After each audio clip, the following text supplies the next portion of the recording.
97% of HR professionals say that employees with disabilities perform the same or better than their peers without disabilities, yet still the differently abled face so many employment challenges in this country. It is time we start building a workforce that works for all. A workforce that is diverse, inclusive, and equitable for those with intellectual differences. And for those with developmental differences, too. A workforce that recognizes that our greatest strengths lie in our differences. Join us, Delivering Jobs and the SHRM Foundation, in creating pathways to 1 million jobs and leadership opportunities. Please visit deliveringjobs.org. Furnished by the Entertainment Industry Foundation. They play country, we play real country. Today's country hits and yesterday's legends. Real Country Radio.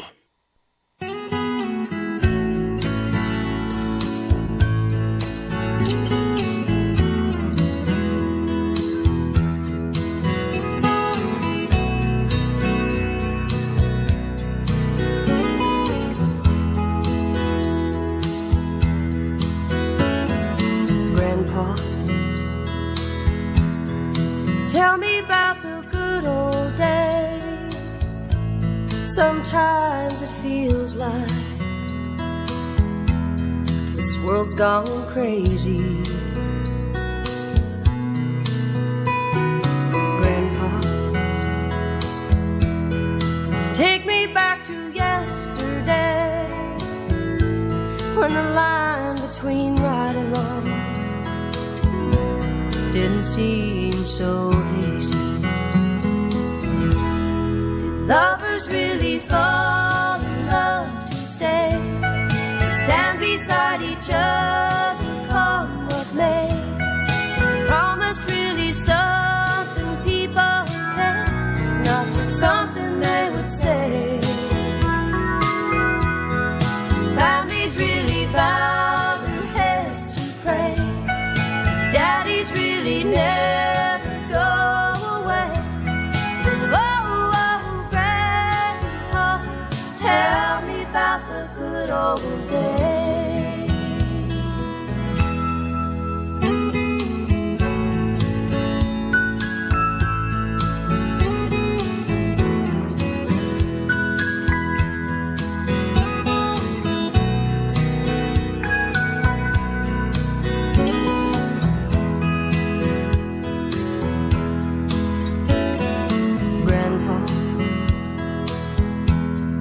Everything is changing fast. We call it progress, but I just don't know. And Grandpa, let's wander back into the past, then paint me the picture of long ago. Lovers really fall in love to stay, stand beside each other, come what may. Promise really something people can't, not just something they would say and then forget. Families really bow their heads to pray. Daddies really never go away. Oh, oh, Grandpa, tell me about the good old days. Oh, oh, Grandpa, tell me about the good old days.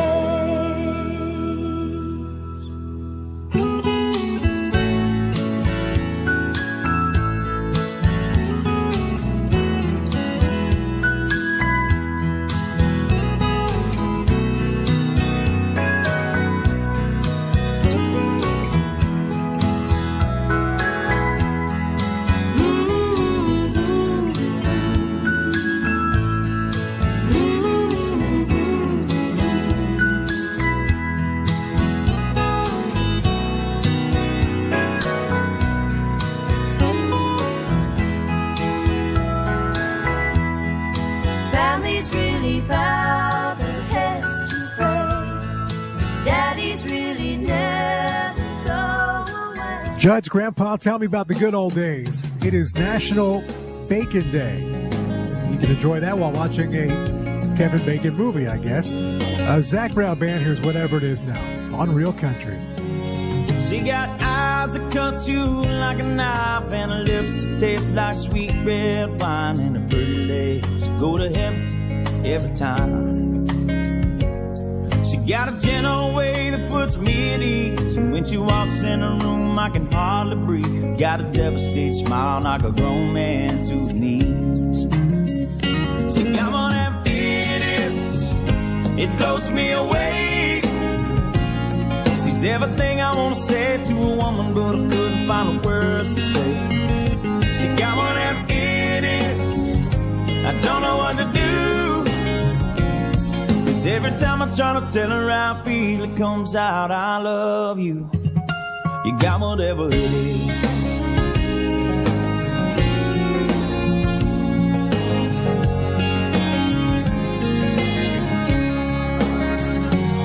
You know I've never been the type that would ever want to stay. Bring them home at night and they're gone the next day. But that all changed when she walked into my life. And people ask me why it is, tell them I don't know. That just something about the woman makes my heart go haywire. She's gonna be my wife. She got one of them idiots, it blows me away. She's everything I wanna say to a woman, but I couldn't find the words to say. She got one of them idiots, I don't know what to do. Every time I try to tell her how I feel, it comes out, I love you. You got whatever it is.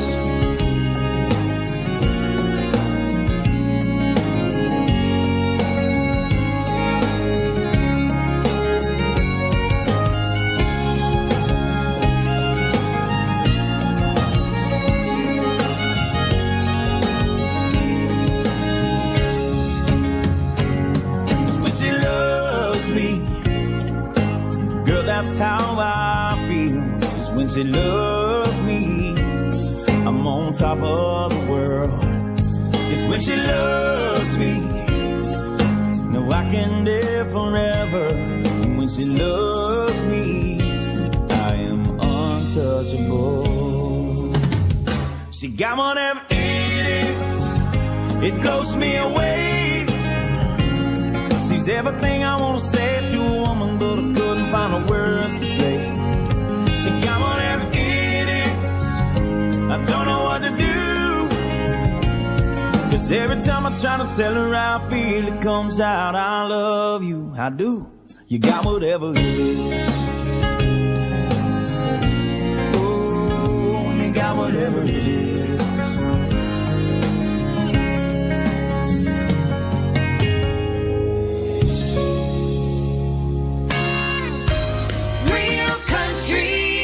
Now in Poughkeepsie at 96.5 FM.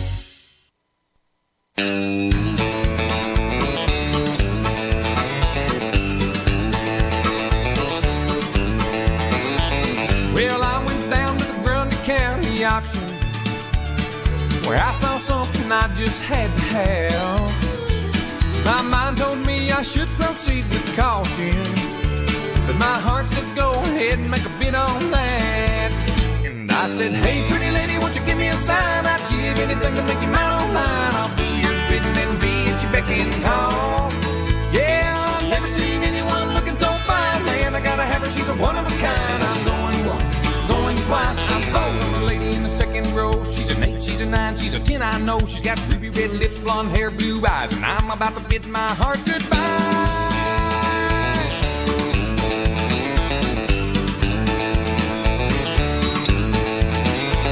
Well, the auctioneer was going about a mile a minute. He was taking bids and calling them out loud. And I guess I was really getting in it, 'cause I just shouted out above the crowd. And I said, hey, pretty lady, won't you give me a sign? I'd give anything to make you mine on mine. I'll do your bidding and be at your beck and call. Yeah, I've never seen anyone looking so fine. Man, I gotta have her, she's a one of a kind. I'm going once, going twice. I'm sold on a lady in a long black dress, but she won my heart, it was no contest. With a ruby red lips, blonde hair, blue eyes. Well, I'm about to bid my heart goodbye. On 920 WGHQ, 1260 W. Good morning. You're now listening to Kingston Community Radio, airing on FM 92.5 and AM 920 WGHQ in Kingston, New York. This programming is brought to you by our listeners and corporate underwriters who are interested in presenting local community radio. The opinions expressed on this program do not represent those of Pamel Broadcasting or Kingston Community Radio. Listeners are encouraged to send in $10 per month to help bring this program to you, and mail your contributions to Kingston Community Radio, Post Office Box 4364, Kingston, New York 12402. For more information or to donate online, visit our website at mykcr.org. And good morning for this Super Wednesday. It's Wednesday, December 30th. 2 days left in the year, and it's 21 degrees this morning, and a morning mix of clouds and sun, then more cloudy skies in the afternoon, a high of 37. Tonight, 67% chance of evening showers, becoming an overnight steady light rain, low 33 tonight. Thursday, New Year's Eve, overcast day with a high of 42. And Thursday night, a few overnight clouds with a low of 23. And we'll be right back.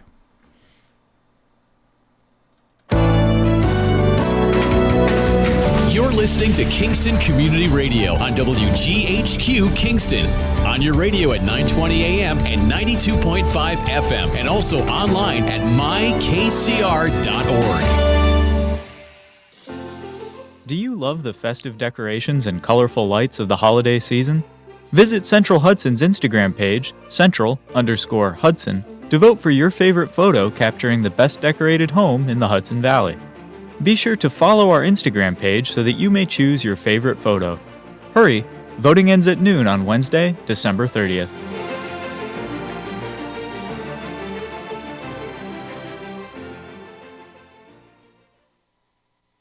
We are Lions.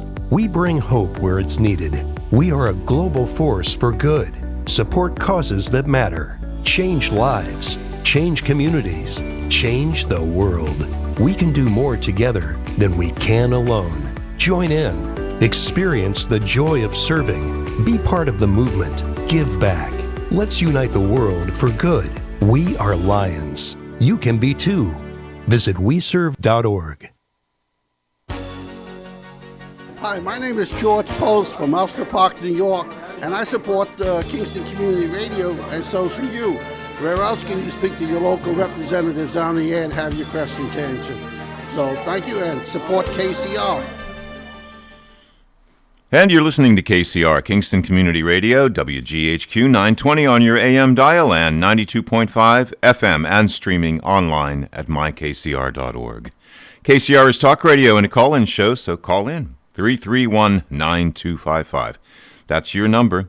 And let's get to the on-air studio with Greg Chorvas. And I believe we have Freddie Costello on the line right now to join you. Thank you, Dan Gatus, and good morning. Good morning, listeners. 331-9255 is our call-in number. And on virtually, as Dan mentioned, is Supervisor Fred Costello from Saugerties. Good morning, sir. Good morning, Greg. Good morning, listeners. How are you all doing? As usual, we are doing. Don't ask me what, but we're doing. Stay busy.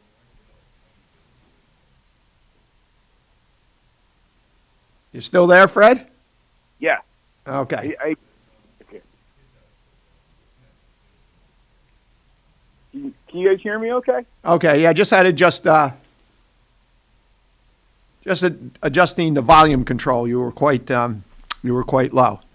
And do we have Supervisor McKenna on also? I'm here. How are you guys doing? Oh, wow, you come across very loud. Fred is very low. You're very...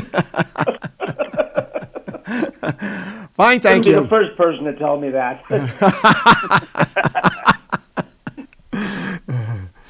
So listen, if you guys want to do the first half hour, I can come on the second half hour. I'm going to have Heather Amy or Deputy Highway Superintendent on with me. You want to do that so we don't tie up both lines? Oh, that's great. Fantastic. Okay, I'll call back at 7:30. I mean, but if you do want to... But hey... New Year's Eve went. I mean, Christmas Eve. Say that again, Fred. Didn't hear you. Oh boy! Before you go, I was going to. Why don't you give us an update on Christmas Eve? Christmas Eve? Yeah. Oh, we got washed out, my friend. You did. Yes. You know, Christmas Eve morning, we started to take a look at the weather forecast, and they were calling. I think by the end of the storm, we had over 6 inches of rain up here. So we just felt that it wasn't going to be. We weren't going to be able to safely pull it off. We were going to have too much traffic backed up on 212. So unfortunately, and I think it's the first time it's been canceled since it started back in the early 1930s. Wow. So, you know, it was disappointing, but it was really unanimous. My entire safety committee, when we looked at it, we just, nobody was comfortable with the idea. And nobody was happy about having to call it off. But, so thank you for asking. You guys have a good Christmas? Yeah, it was great. Yeah. Looking forward to the new year. We're almost there. Yes, yes. This is our last show for this year, right? Yeah. 2 more days to go. Unbelievable. All right, well, listen, I'll let you guys chat, and I'll call back at 7:30. Okay. Okay. Yeah, All right. Thank you. So, yeah, it certainly was a different Christmas for all of us. If any of our listeners would like to call in and share their new experience for Christmas, please feel free to do so. 331-9255 is our call-in number. Or anything in general, any questions you have, would like to address to either the supervisor or myself, would love to hear from you. Yes. We had our last Christmas party, I think, last night, right, Greg? I guess you could call it that. Sure, our last rec committee meeting, which generally is a get together, not as large as normal. No, well, that's which is good. Which is good. Yeah. And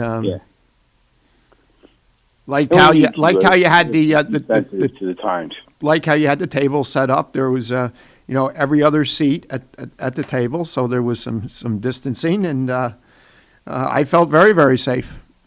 Yeah. There's certain establishments, and not because I'm talking about yours, but we do feel safe going into yours. As you know, we go into yours, but there's some others I'm just a little leery of. Yeah, and I get a sense even from our customers that people are nervous right now. There seems to be a really high rate of community spread amongst our neighbors, and people are sensitive to that, which is the appropriate response. Yes, and people should be, sensitive to it because it's unfortunately the way the numbers have gone, and the fact that December now is going to turn out to be the worst month of the pandemic. You look back and you see what we went through in April and even May, and to think that's the case, that it's going to be one of the still. Why don't you go there, and I'll go over to here, and then we have our social distancing. So, Bill Murphy, mayor from the village of Saugerties, just walked in and joined us. Good morning, sir. Good morning. Apologize for my tardiness. I actually got up even extra early today. Left the house at 6:20. Stopped and got my coffee. Figured I had plenty of time, and once you know, I get behind a 30-mile-an-hour car the whole way down here. So, no good deed goes unpunished. It never, ever fails, does it? No. Not too bad, though. I call it Freddy time. I'm on Freddy time. You're on Freddy time? Freddy time. Yeah, I called in on time. Oh, he's there, is he? Well, yeah, I'm here. Oh, sorry, buddy. Now, hold on a second. If you're on Freddy time, you're 6 minutes early. Yeah. It's 7:09. That's right. True. Hey, Fred. Good morning, Murph. How you doing? I missed you yesterday. I think it was the first day we haven't talked in weeks. I know. I was thinking about you, though. Oh, okay. As long as you were thinking about me, that's all that matters. Yeah. All that matters. So what's going on? What are we talking about?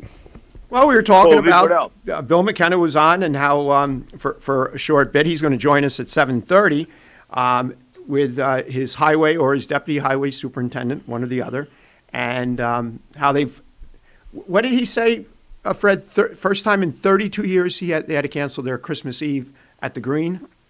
Okay. No, I actually think it was since 1932. Oh, it has been going on since 1932. Wow. Yeah. So it was almost 90. 90. Years. Wow. Wow. Well, think about it. It's the first year in 101 we didn't do the candy run in the village. Yeah. Oh, that's right. Yep. This would have been the 101st year. That's right. Yeah, last year was the 100th anniversary. Yeah, so it's kind of almost ironic. We got 100 years in, and, and I think people understood. Some people were disappointed. They did go out the week before, like other fire companies did, and with Santa. And, they're always willing to do what they got to do, but... So I'm just wondering, you think back, the last pandemic that the world experienced in the United States, I wonder if that Christmas run was a result of coming out of the pandemic. What, 1919, right? Yeah. True. I'm just wondering, because I believe it was... What's that? That is an interesting thought. Yeah, I wonder if that's what provoked it, inspired it. Could very well have been. Yeah. Because I believe the pandemic started in late 17, and then the height of it was 18 and the first part of 19. Well, you were alive back then, you don't remember? Oh, yeah. But that's interesting when when you stop and think about that it was 100 years ago last year. Yeah, in a way, too. I mean, those people don't realize, that the village fire company, Hooks and Snyder, and all three companies, I mean, they give up their Christmas, These guys, they do 2 shifts, but they each do about a 6-hour shift, and some do the whole day, and, so it's probably bittersweet nice for them that they actually got to spend a Christmas day home for a change, But, every year, a lot of the same guys, I don't want to say names because I don't want to leave everybody out, but, the same guys are dedicated to it every year, and they get up at 9:00 in the morning. They start. They're there the day before, 2 days before Christmas, preparing all the candy. Mm-hmm. They put a lot of time into it. And so I'm sure, as disappointing as it was, it might have been nice for them to have a Christmas home for a change. So, but hopefully next year we'll start the next 100-year trend. There you go. Yeah. Yeah, it was certainly different for everyone, but still, we got to enjoy it. I had a very enjoyable, Christmas. Yeah, it was different. Yeah, it certainly was different, and hopefully next year when we're in our new normal, we'll be back to celebrating with our families, with groups of 12, 2 dozen. But we went from our normal 25 to 30 Italian Christmas Eve to 8. They just are 4, and then my wife's sister and husband and their 2 daughters. But, it was different, but I think the smaller group, actually, we had, they stayed till midnight. We did a Christmas Eve pajama party. Each family had matching pajamas, and, we did karaoke, and we played board games, and, everybody, had a few cocktails. My daughter Jacka was making chocolate martinis, for everybody, and, we actually made the most out of it. It was disappointing not having the rest of the family there. And then the next day, we did some porch visits for Christmas. Went to my mother-in-law's house and stood on the porch and exchanged gifts. Kind of weird, but we did what we had to do. They're older; they didn't want to come out, and but not that old, Mom. In case you're listening, I know she listens to this show. You're very young, but that's right. So we did what we had to do. We got through it, And then Christmas Day was just kind of like just the 4 of us home all day, and we had leftovers for dinner and. It was relaxing, Netflix, thank God for Netflix. Yep. Merv, I don't know why it struck me when you said porch visit. Mm-hmm. Everybody who's listening knows what a porch visit is. Yep. 10 years from now, if you say porch visit, you're going to be like, what's that? Yep. I'll have to explain it. Well, it's a new trend, Yeah. And it was cool. I mean, thank God Christmas Day, it was a little rainy, but it wasn't really cold out, so you're able to get out. Actually warm. It was comfortable. Yeah. Christmas Day was. Yeah, so and now New Year's Eve, we're probably going to do the same thing. My daughters want to have a couple friends over, so Dane and I aren't going to have anybody over. We'll let them each have a couple friends over, and then I think New Year's Day Dane and I will have a couple people over, But keeping everything under 10, And I don't know, just listen to CNN on the way down. My new favorite station ever since the election. I call Comedy Central now because it's entertaining. Just everything that's going on in the world and just different opinions. I mean, I'm not taking sides on anything, but this new strand they're talking about, and the 2 cases that were detected in Colorado for this new strand of COVID, and these are 2 people that have not traveled at all. and I in your heard 20s. I heard that. Yeah. Which they said is scary because that means that it's obviously been here quite a while. And I think they said part of the reason it wasn't picked up before because wasn't being tested for the strand, Yeah, you got to stop and think. Every year, the tens and tens of thousands of people that die from flu, was it really from the flu? I think the coronavirus has been here. Yeah. And when people had really bad cases, like they're experiencing now, and people got hospitalized or on ventilators for the flu, was it really the flu?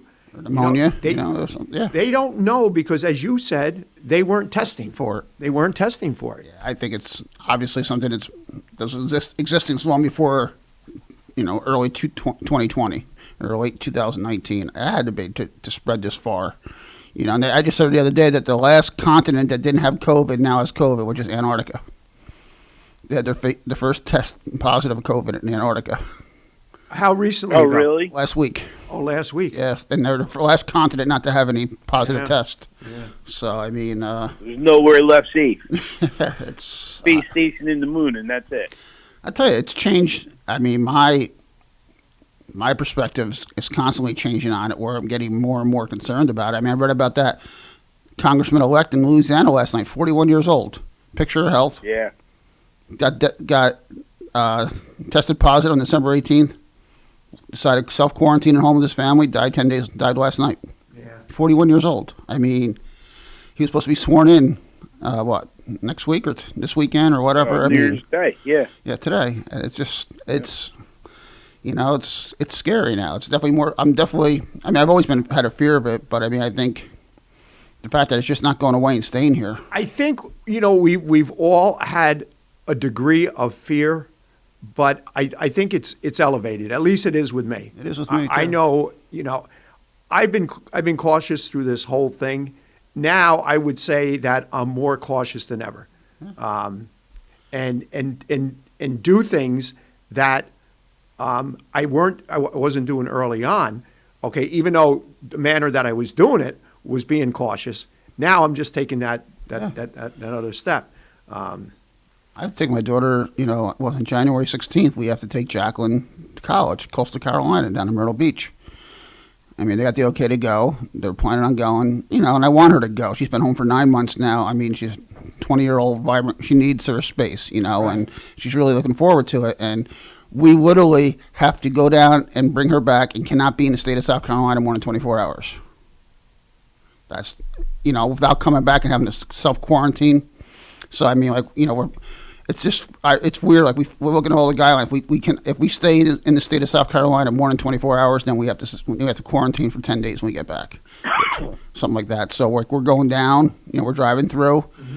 We're going to try to get there, late Saturday night for check-ins 10:30 Sunday morning and be on our way home by Sunday afternoon. I mean, it's just, I'm not going to be able to spend really any time with her. But I'm also scared, like, we're going to leave her there. I mean, she can have her car and all that, so obviously if something comes home, she can jump in her car and drive home. But it's just, I don't know. I mean, I'm really, really nervous about it because what am I going to do if I get a call a week later? She's 1,500 miles away or whatever. What can I do? 1,200 miles away. It's tough. This wave of the spread is completely different than the spring. In the spring, we all knew someone probably at an institution of some sort that was going through the virus. But now we're dropping soup off at our neighbor's house because they're the ones who have it, and a coworker or a close friend. And it is very close to home this cycle. And I think that Absolutely. is what's making us more sensitive. I mean, up to a month ago, I think I knew one person who tested positive. And now in the last month, including Freddie himself and dozens of people in the last month. Yeah. It's been rampant, and it has not slowed down. We're on the daily. We're dealing with people who have been exposed and are potentially going to get the virus. So we're trying to manage that situation in a way that it doesn't cause spread. And I think that's just going to be the normal for a little while. unfortunately. I believe. Well, I think you're going to see some major conditions put in place after inauguration. I think, President Biden-elect's got some plans for, which some people will accept and some won't. But I think you're going to see a more firm take on it from our federal government, And there has to be. There has to be. There's obviously been, right off the bat, a breakdown in administering the vaccines, the distribution of the vaccines. They're shooting for 20 million. They're at, 2.1 million? Yep. Last evening. Billions, and Biden's got to pledge 1 million a day for 100 days. That's what he wants to do. He wants to ramp it up to 100 million vaccines a day, 1 million vaccines a day for 100 days consecutive. Wow. He wants 100 million people vaccinated by the end of March. Well, I 100% support that, and that should be. If we don't have the infrastructure to do that, then no country does. Vaccinated, this will end. Yeah, that'll be the end of it. You almost took the words right out of my mouth. If we don't have the ability to do that, and we don't have the infrastructure to do that, no other country does. And unfortunately, right now, and you hate it, but it always seems it's part of the picture. I'm sure one of the underlying, if not the primary underlying cause of the delay, goes back to the federal government and the politics.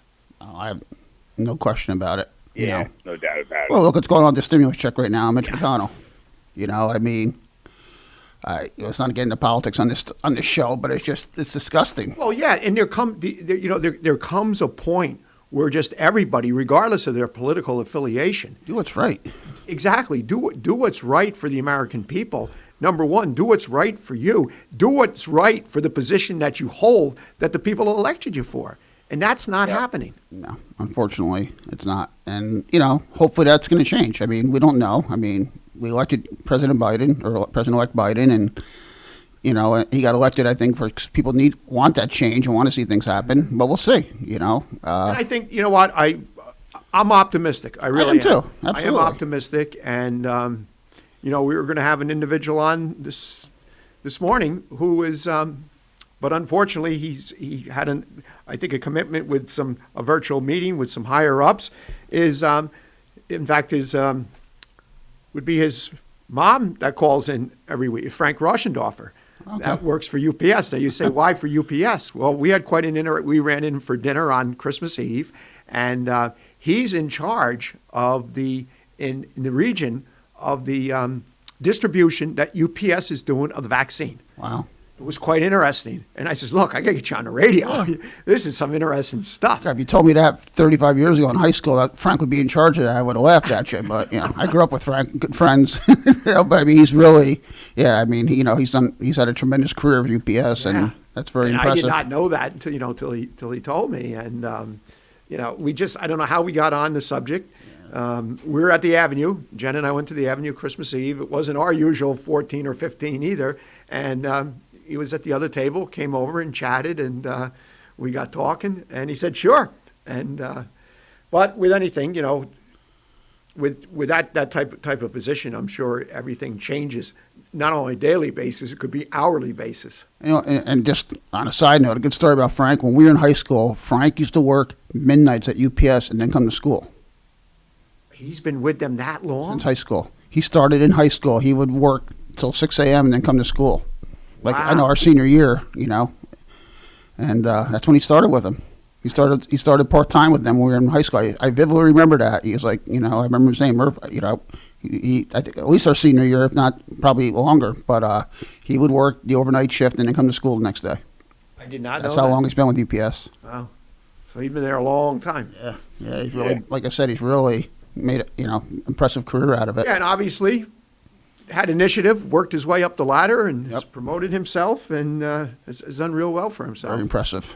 It is. So hopefully he can, in a couple of weeks, that second Wednesday, we have an opening. I'm going to reach out to him, see if he's available, because that'd be some interesting cool stuff. Yeah, absolutely. Because, I'm fascinated by how they are getting it out and the distribution, and not only that, but the containers has got to be kept in 32 degrees below or 32 minus. The one has to be kept at 94 below. Yeah, minus 32 Celsius or something like that, right? Okay. Yeah. Okay. Yeah, Celsius. Yeah, I'm not too good. I'm not either. I just remember heard him say the Celsius Fahrenheit conversion. I'm still a Fahrenheit guy, but I remember just heard him say that, and it's like, but now I guess this third one that's getting approved now that they said it's on the verge of being approved. I guess it doesn't have the same storage requirements as the other two.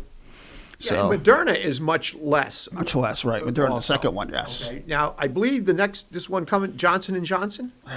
That's not the name. I mean, that's not what they're calling it, but maybe it was. I just heard on the radio on the way down. I didn't pick up that it was Johnson & Johnson. Maybe it is. I know there's 3 others that are out there. Yeah. And one is very, very close to getting... They said England now has enough vaccine for all the population. Now, how is that? Well, they also don't have a big population either. But said, that's true. They said I just heard that literally as I was walking in. They said England has enough for the entire population right now.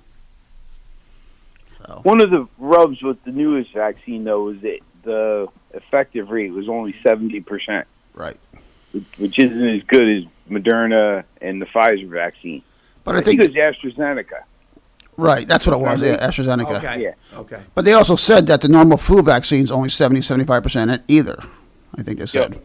Well, if you recall, early on when they were talking about vaccines, they were hoping they could get 70 or 75%. Correct. So, yes. So when Pfizer came out with the 94%, and then Moderna comes out, okay, with basically the same thing, but then takes it a step further and says 100% do not get seriously ill from the illness. But doesn't it amaze you that when we were pushed to the brink on this, we were able to come up with this vaccine, yet, for hundreds of years, we cannot find a cure for cancer, cannot find a cure for ALS, cannot find a cure for these other diseases that are out there. But yet, and obviously it's great that we did, but I just wonder why, what does it take sometimes? And obviously it's been great advancements in cancer treatment and things like that, but, other diseases, but it just seems like... I hate to say this, and people have asked me this before, and this is just my personal opinion. I could be way off base. I truly believe... And you're going to say it. I'm going to say the same thing. Go ahead. That the reason there hasn't been a cure for cancer is because it's a money-making proposition.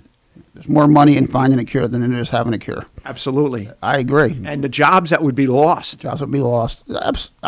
You hate to think that. You do hate to think of it. Yes. And again, this is my personal opinion only. I'm not speaking for anyone else. I'm sure some of our listeners are totally off base with me. But I truly believe, because you hit the nail right on the head. When push came to shove, we were able to come up with a vaccine. Now, why, after all these years, as you just mentioned, have we not been able to find a cure for cancer, especially with the billions and billions of dollars that have gone into research and the hundreds of thousands of people that their livelihood is cancer research? Right. It's, everything, ALS, I understand why Alzheimer's. You include what you're suggesting, Greg, but I think one of the positives of the virus is going to be the RNA technology that enabled the vaccine to come into reality.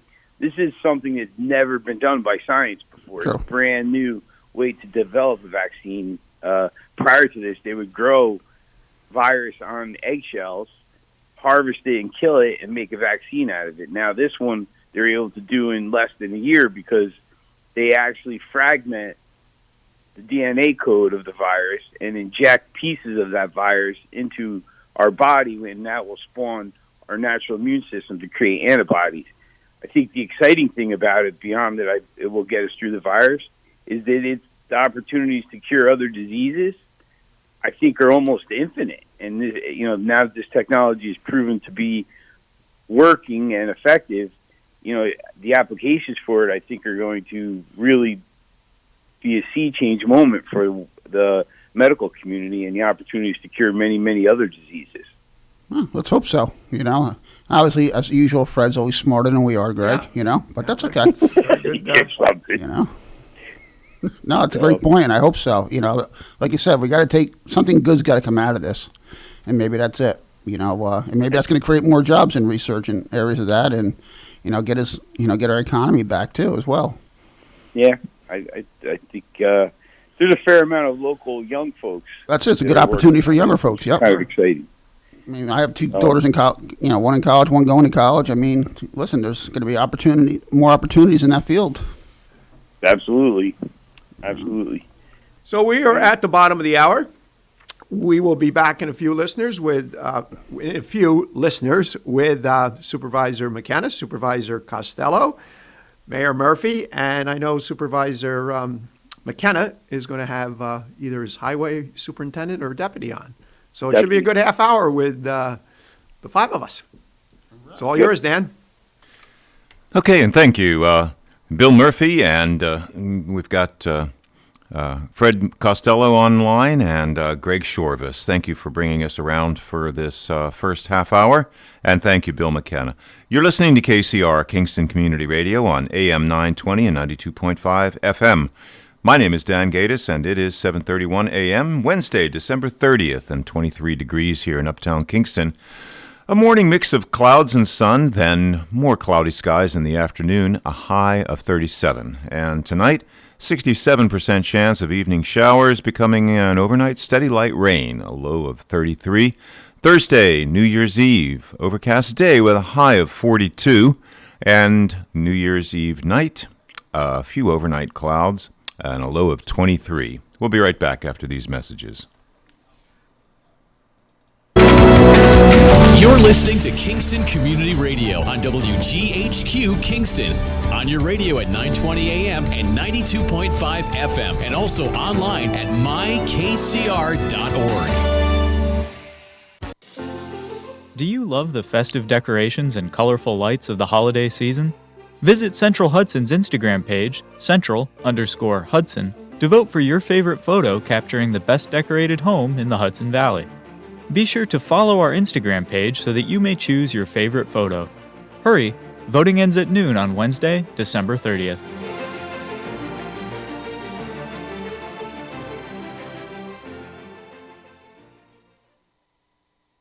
Hey, Dad, your prescription will be ready in just a minute. Hey, Dad, your laundry will be ready in just a minute. Dad, your lunch will be ready in just a minute. Hey, honey, why don't you take a minute? When you help care for a loved one, you give them as much time as you can. But it's just as important to take time for yourself. AARP can help. Find free care guides to support you and your loved one at aarp.org/caregiving. That's aarp.org/caregiving. Brought to you by AARP and the Ad Council. Hi, this is Cameron Rylance from Kingston, and I support Kingston Community Radio because it's informative.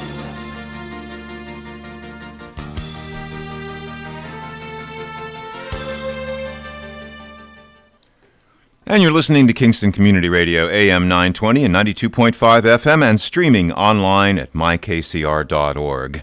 It's Wednesday, December 30th, and 23 degrees now here in uptown Kingston.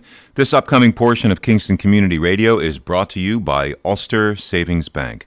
Many locations throughout the Mid-Hudson Valley, locations near you. And let's get back to the on-air studio with Greg Chorvas and Bill Murphy and Fred Costello. Welcome back. Thank you, Dan Gatis, and welcome back, listeners who have been with us and those just joining us. Good morning. 331-9255 is our call-in number. We had a lively conversation the first half hour. And who do we have Supervisor Fred Costello? They'll have to call. Please call in. I noticed that Supervisor Costello was off, and here's a call coming in. Just a moment. Okay. So 331-9255 is our call-in number. We would love to hear from you. It is a talk radio show, and we'll see who this is. Good morning. Good morning, gentlemen. How are you? Fine, thank you. Good to hear your voice again, Supervisor. Thank you. So I am joined here in my office by Heather Amy, who is our Deputy Highway Superintendent for the Woodstock Highway Department. Welcome, awesome. Heather. Good morning. Good morning, Heather. Morning. And we've got Bill Murphy, Mayor of the Village of Saugerties, in the studio here with us. I will. How are you, Bill? Good, pal. Haven't seen you in It's been ages. pre-COVID. It's probably so. I do see your picture in the paper every once in a while, so I hang them up on my refrigerator just so I can remember you. Okay, I'll send you an updated picture. I drew a few mustaches on and things, but that's okay. What did My you say? hair's a little grayer. What did you just say away from the mic? You throw darts at it. No, I draw mustaches on it. No darts, I promise. So I got a couple of questions that I'm going to throw to Heather here. First off, how long have you been with the department, Heather? March will be 4 years. Okay. And what position, because deputy superintendent is not an actual position, the position we hire for, so what position do you hold there?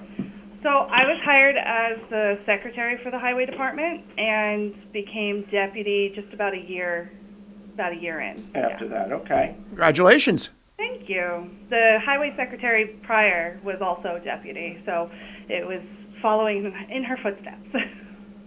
Well, that's certainly a good way to get acclimated with the workings of the department, and then move on to obviously second in command.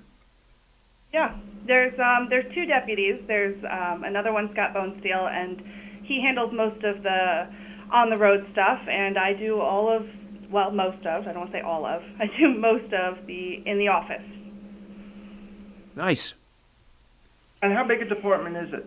16. We've got 16 people in our department. Okay. On a good day. That's with you and the superintendent? Yeah. Okay. Yeah, I know we're down a couple of guys now. We're hiring. Murph, can you drive a truck? Not anymore. Just ask Greg. He tried that with me about 20 years ago, or 30 years ago. Didn't work out too well. Interesting story. And don't let him get it into a front end loader either. Okay. So Heather, have they let you run the front end loader? They have not let me run the loader, but they did let me take a big mountain truck around the parking lot the other day with a big mountain plow truck. So that was fun. Okay, you didn't hit anything? I didn't hit anything, but the big joke is that they're going to put me in a plow truck, and I don't think so. Well, I suggested it to Mike. You did. You certainly did. So you know what? You're one step ahead of the mayor then, because it sounds like he did hit something. Oh. So obviously up there in Woodstock, Heather, it can be from one section of your jurisdiction to another, can be a whole different world. Oh, it certainly can. There was a storm, I think it was 2 years ago, where the Xena end of town was this crazy windstorm. And then the mountain end of town up in Willow, the guys were coming back with snow on their plow trucks. So half the crew was out plowing and the other half was out with chainsaws. And we just kind of met in the middle, and it was a whirlwind of a day. You experience that, though, pretty much on a regular basis, where even just during straight winter precipitation events where you may be getting rain down in Woodstock, but up the hill, up in Willow, it's snowing? We do. It's definitely a regular occurrence where the mountain trucks will have to go out and plow or ice, salt and sands, and it'll be raining everywhere else. That's got to present some interesting challenges. It does. And I think the interesting challenge of it is that the mountain runs are quite intimidating. These big mountain roads are quite intimidating. You have to take bigger four-wheel drive trucks up there. Everything, for the most part, has chains on it. It's definitely challenges that I think a lot of other people don't recognize. I often think the same, with the up on the mountaintop, Hunter, Tannersville, with some of the roads up there that they have to navigate, and especially with the snows that they get. I mean, look at in the last 10 years, some of the storms that they have gotten with the ridiculous, copious amounts of snow, like that one storm that dumped about 6 feet of snow, that March storm, what about 5-6 years ago? Maybe it's been a little more than that, but that's crazy. Then try to keep up with a storm of that size that's dumping snowfall rates of 2-3 inches an hour in itself has got to be is quite a challenge, as I know. I mean, look at a challenge we had 2 weeks ago, just with 14 inches. I mean, that was a big storm for us, the biggest ones we had in a while, and it posed challenges. So that last storm, Heather, how much did you get up on the on the mountain, so to speak? If I remember correctly, the other deputy said around his house there was 24. 24. Wow. But yet down in Woodstock, what, about 14, 15? 14, 15. Yeah. So now, Greg was talking about Hunter. I believe that a couple of our roads actually end in Hunter, correct? Yeah, it's the Greene County. Yeah. Top of Silver Hollow Road is Greene County. Wow. Oh, wow. So we actually do plow some of Hunter's roads for them. I didn't realize that. I didn't either. No. Wow. Okay, so then that just kind of like loops around. It must, right? Well, it's a dead end road. It ends in the mountains, so it's just where the county line is. Okay. We maintain it. Well, we plow it, and they come and do the drainage for it in summer and springtime, but we maintain it in the winter. So both, there's really two roads, Mink Hollow and Silver Hollow, and I think at one time both those roads probably ran through and up into Hunter. Probably. But the middle part was given up at some point, and the connection was kind of broken. So both of those roads are dead-end roads? Yes. Correct. Okay, so from Woodstock, there's not a contiguous road that will get you into Hunter or Greene County? No. Okay, that's what I had thought. Not unless you want to take an ATV. Don't think so. So Heather, I know besides being a deputy and I always prefer office manager because that's really what your task is, managing that office. What other tasks have you been involved with here in Woodstock? Well, when I first started, we had a bridge. It's the Mink Hollow Bridge that was struggling, and it started to fail. And we have a temporary bridge up now, but that led me to working on grants. I've done a lot of grant writing for the town. I even went to a grant writers training with Grant Writers USA, and most recently, very excited about this one, just was awarded a $15,000 grant for live scan equipment for the police department, for the Woodstock Police Department. So I work on the grants for the town alongside of a few other people here. We work together. So it's not just the highway department that benefits, but the general fund as well. You could say that, yeah.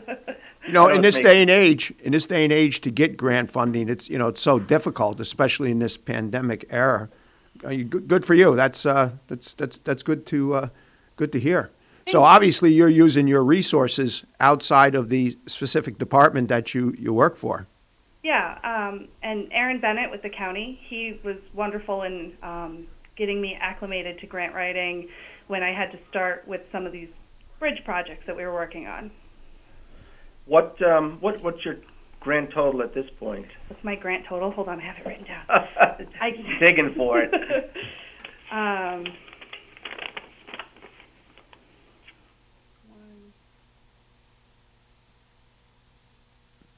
Roughly 1.4 million. Wow.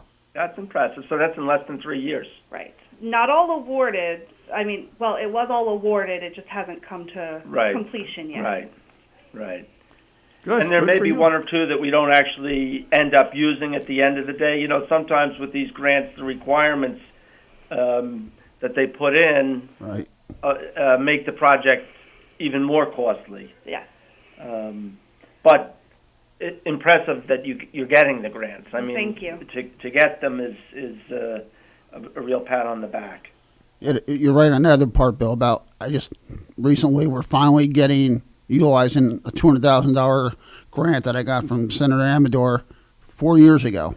Oh, right. Because it took us 4 years to meet all the requirements, through the state and everything, just to finally be able to utilize that money. So, I mean, you're right. It's great getting these grants, but, I mean, there's a lot more behind it. It's not just getting the money and being able to spend it. There's a lot of red tape, and it's taken us 4 years, and it's just to do a 1,000-foot stretch of Main Street, relining the sewer line, the one section that we need to do when we did our major relining. But it's taken 4 years to get to the position where we can actually spend that $200,000.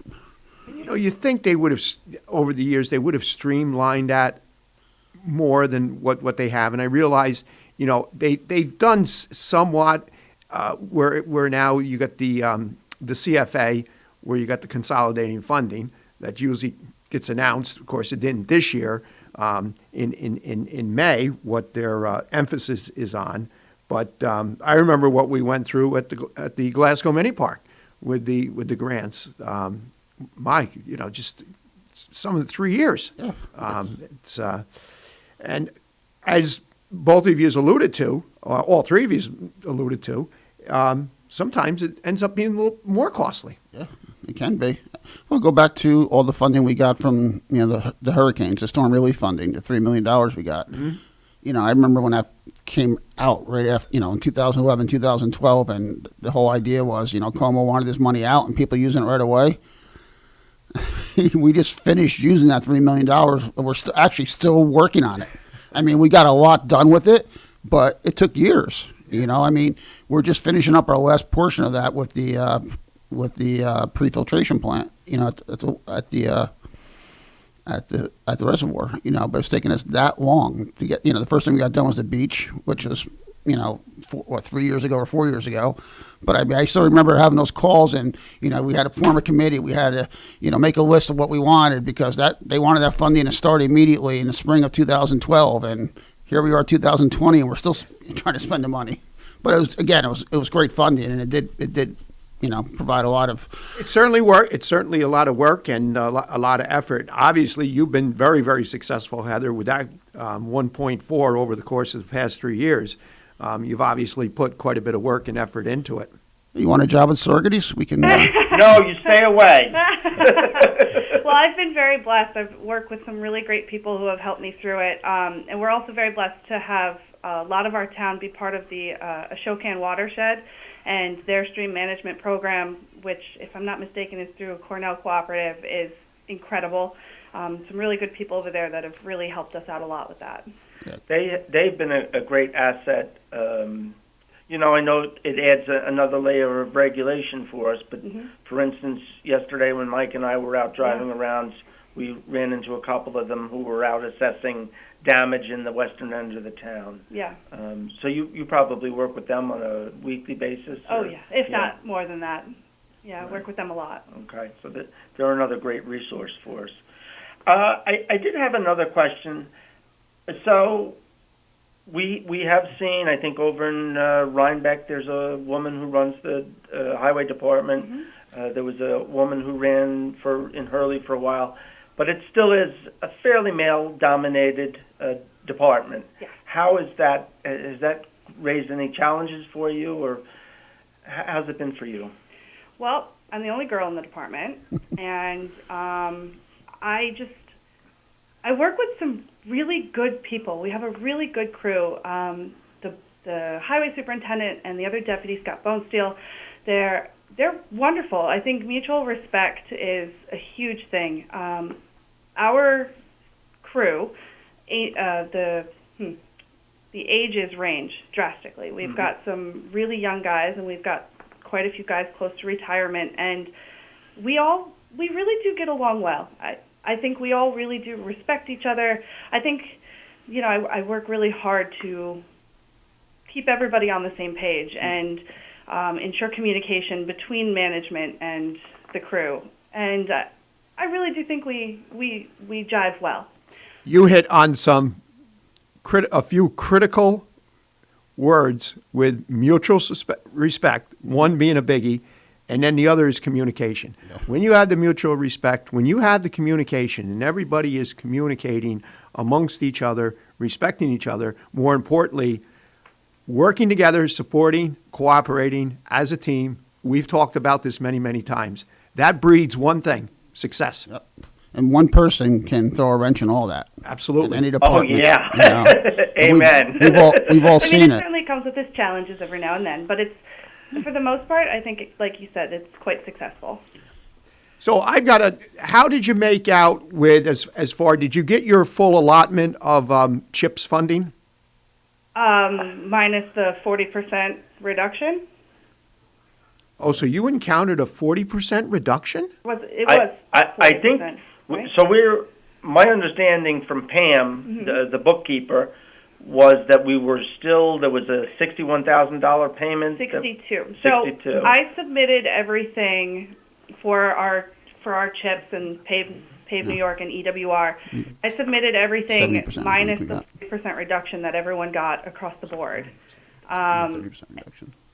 Was it 40 or was it 20? No, I think it was 20. Was it 20% Yes. reduction? Yes. I'm sorry, I don't have my numbers in front of me. I think that's what it was with us. Because 20, right. They were, It was 20 then. and Fred's not on right now. He was talking about it last week about some of the funding that they had anticipated during the budget process of not getting that they will be getting now. He referenced the AIM, and then that the CHIPS was only going to be 20% instead of 40%. I'm sorry. But I think it might be at 40% with that one chunk missing. I think that was just an error somewhere, so I'll resubmit that one. We did have, out of everything that was submitted, there was $62,000, which was on one form that was not reimbursed. So that's just something I have to look into. So, yeah, and I think that we found out yesterday. So we're still fingers crossed and taking another look today. See, we do our budget. Our budget starts June 1st, so we were kind of beginning of the pandemic, but I think we were already aware there's going to be a cut. I think that was already announced prior to that, so I think we budgeted a 40% cut, and like you said, now it came at a 20%, so I think we're ahead of the game. Well, early on, if you remember, especially with the e-letters that Peckham had sent, there was a possibility, they were projecting out there, and I'm sure you get those, Heather, that there might not be any CHIPS funding at all. And now I'm going back to when this thing really hit and the hot patch season, the blacktop season was right around the corner, and the hot plants were getting ready to open up. They were telling the highway superintendents, and then when the state announced that there was funding, they were encouraging everyone to spend the money by like the 1st of July, I think it was. Wasn't it that, right, Heather? I know there was a couple that went back and forth. And you know what we did? That's how we bought our sweeper. Oh, no fooling. Yeah, we contacted them and found out that we could use CHIP funding to purchase our sweeper.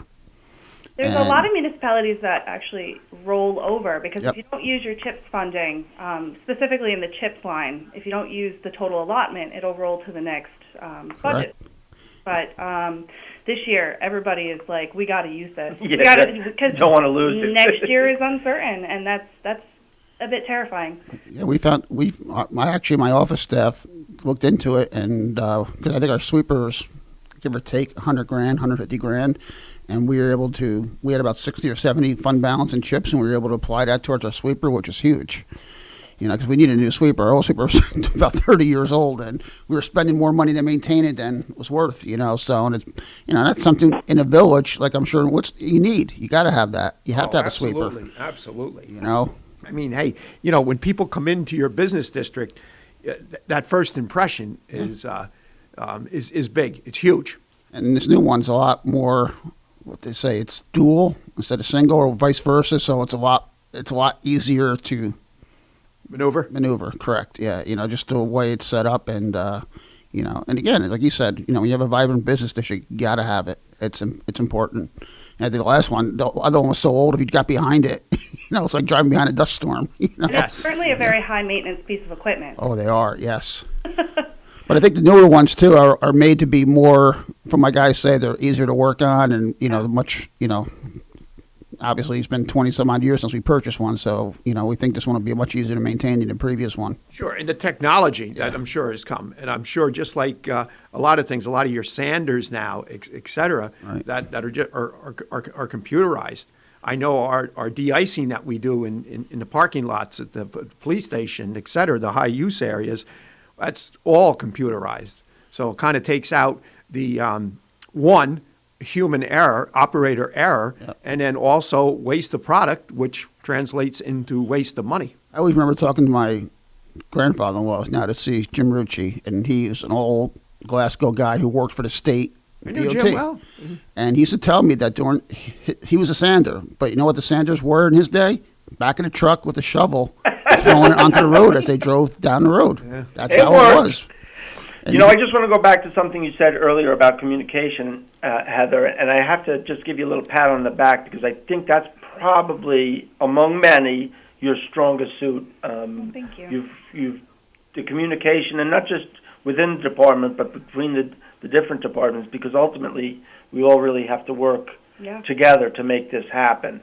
Between the town clerk and the bookkeeper and the highway and police, and you've really helped pull us together in that sense. So I do appreciate that. Well, thank you. You came to Woodstock from a bank? A bank, yeah. So let me ask you, 5 years ago when you were working at the bank, did you ever envision that you'd be sitting talking about mountain trucks and sweepers and chips?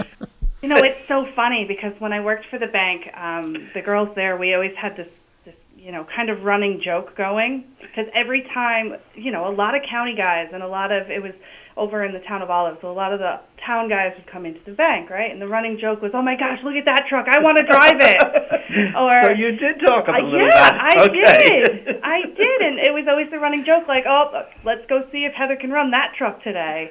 So a dream come true. It kind of worked out.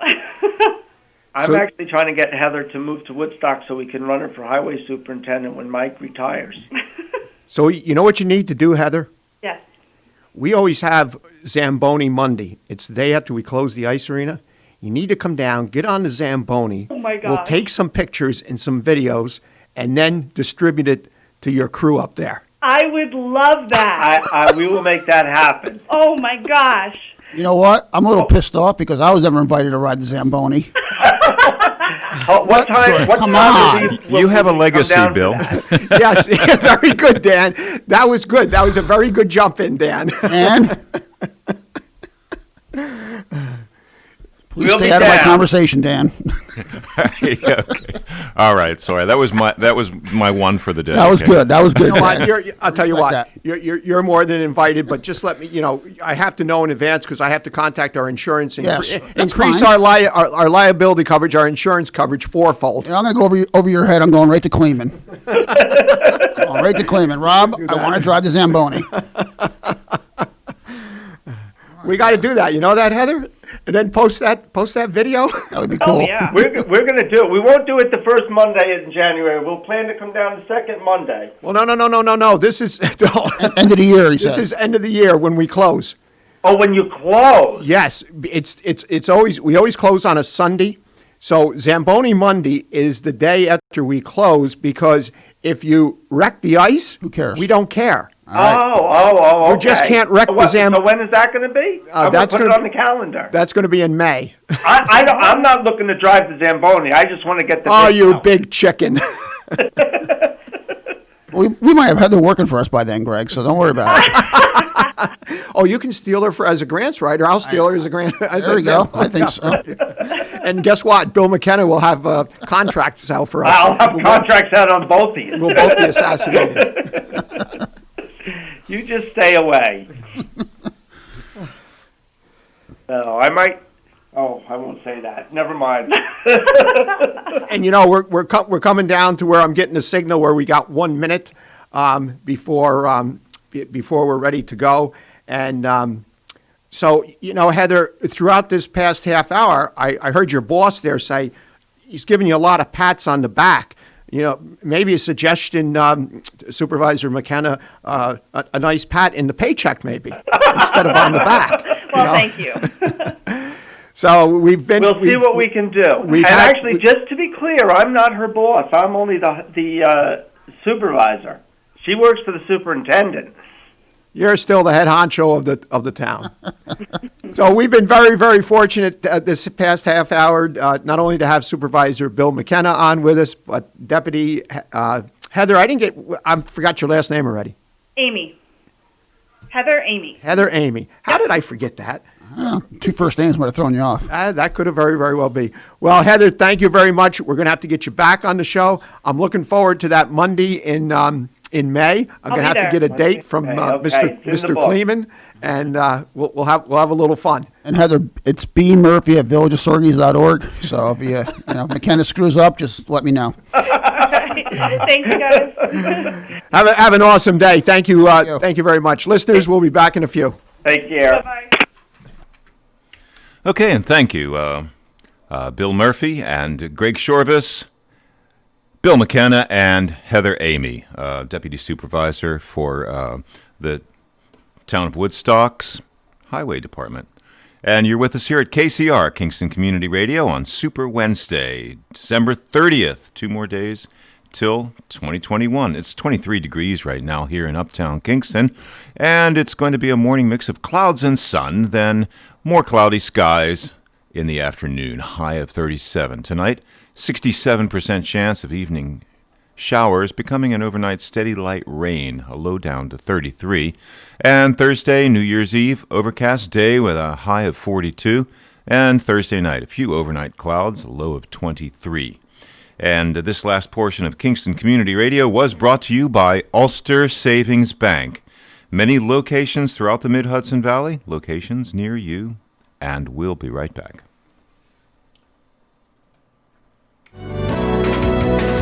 You're listening to Kingston Community Radio on WGHQ Kingston.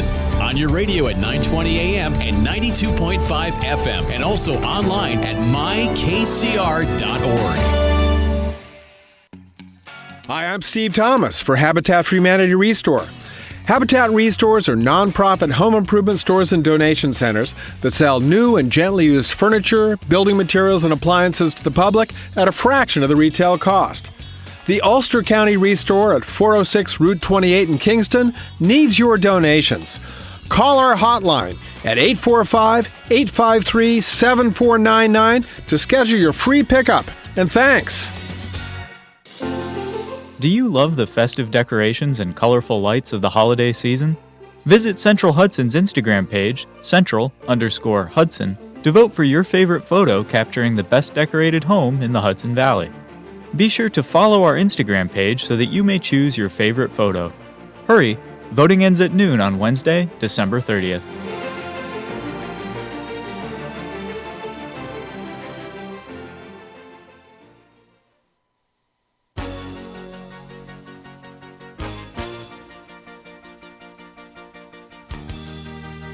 Hi, this is Dina Roy from Hurley, and I support the Kingston Community Radio, and so should you.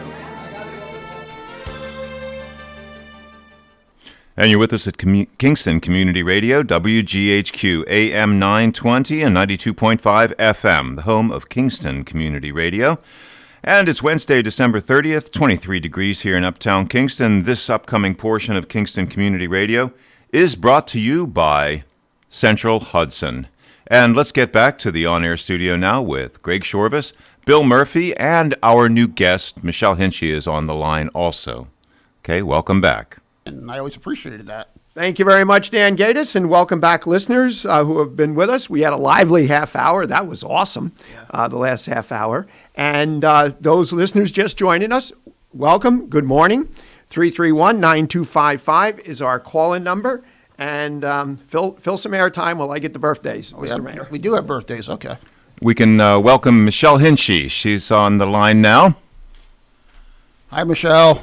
This is Bill. Hi there. You know what? I have to apologize to you. I wanted to reach out to you. I didn't have your number. I finally got your cell number from Kevin last week, so I've been meaning to call you and congratulate you on your win. And Kevin's probably mad at me because he gave me your number last Wednesday. Then with Christmas, I didn't want to bother you over Christmas.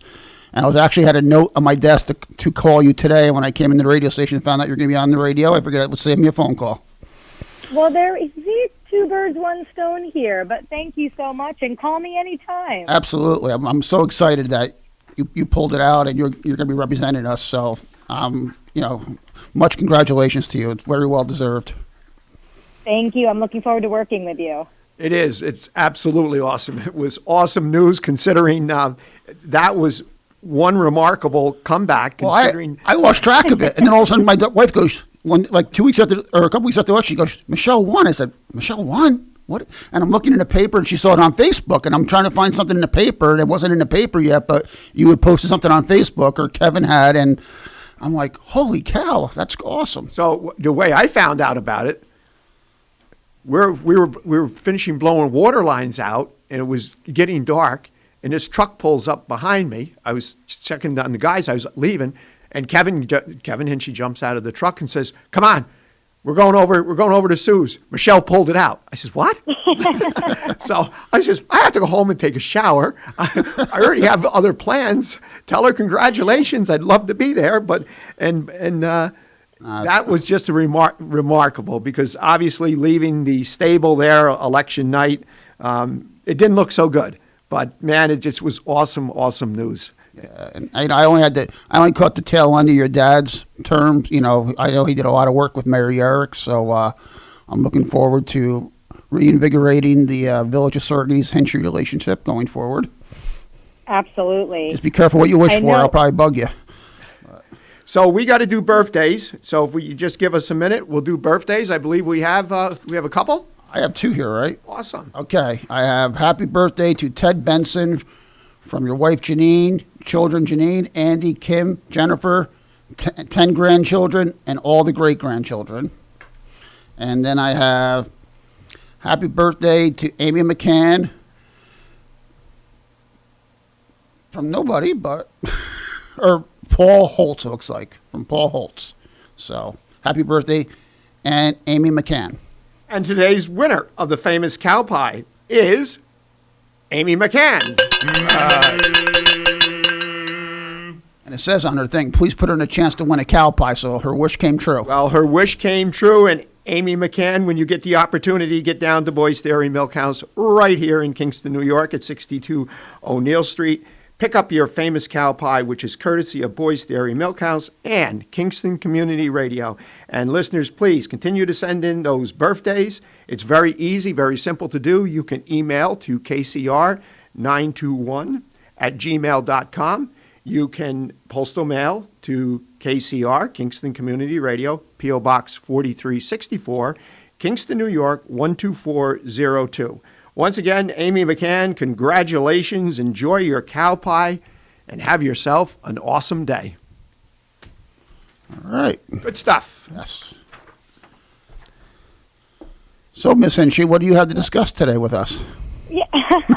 Well, no, I'll just jump on what we were saying before. It was a long 3 weeks there, but we had in our district alone, we had nearly 30,000 absentee votes or absentee mail-in ballots, and so we knew most of those people. All those ballots had to be counted, and so we weren't prepared to throw in the towel when we were down, a decent amount with 8,000 on election night, because we were confident in the work that we did and the campaign that we ran. And lo and behold, 3 weeks later, we ended up winning by over 3,000. I think, too, I think locally we probably lost track of it because we were so distracted by the national election, too, Right. Yep. Obviously, the national election, the pandemic, I never realized that there was that number, 30,000. Locally, absentee ballots out there. And obviously, when you have that kind of a number and you're only down by 8,000, and of course, there is indication of where those came from. It was just, again, the only word I could describe is just remarkable. Yeah, it's awesome. It was a pleasant surprise and a tough year. Yes. No question about it. Yep.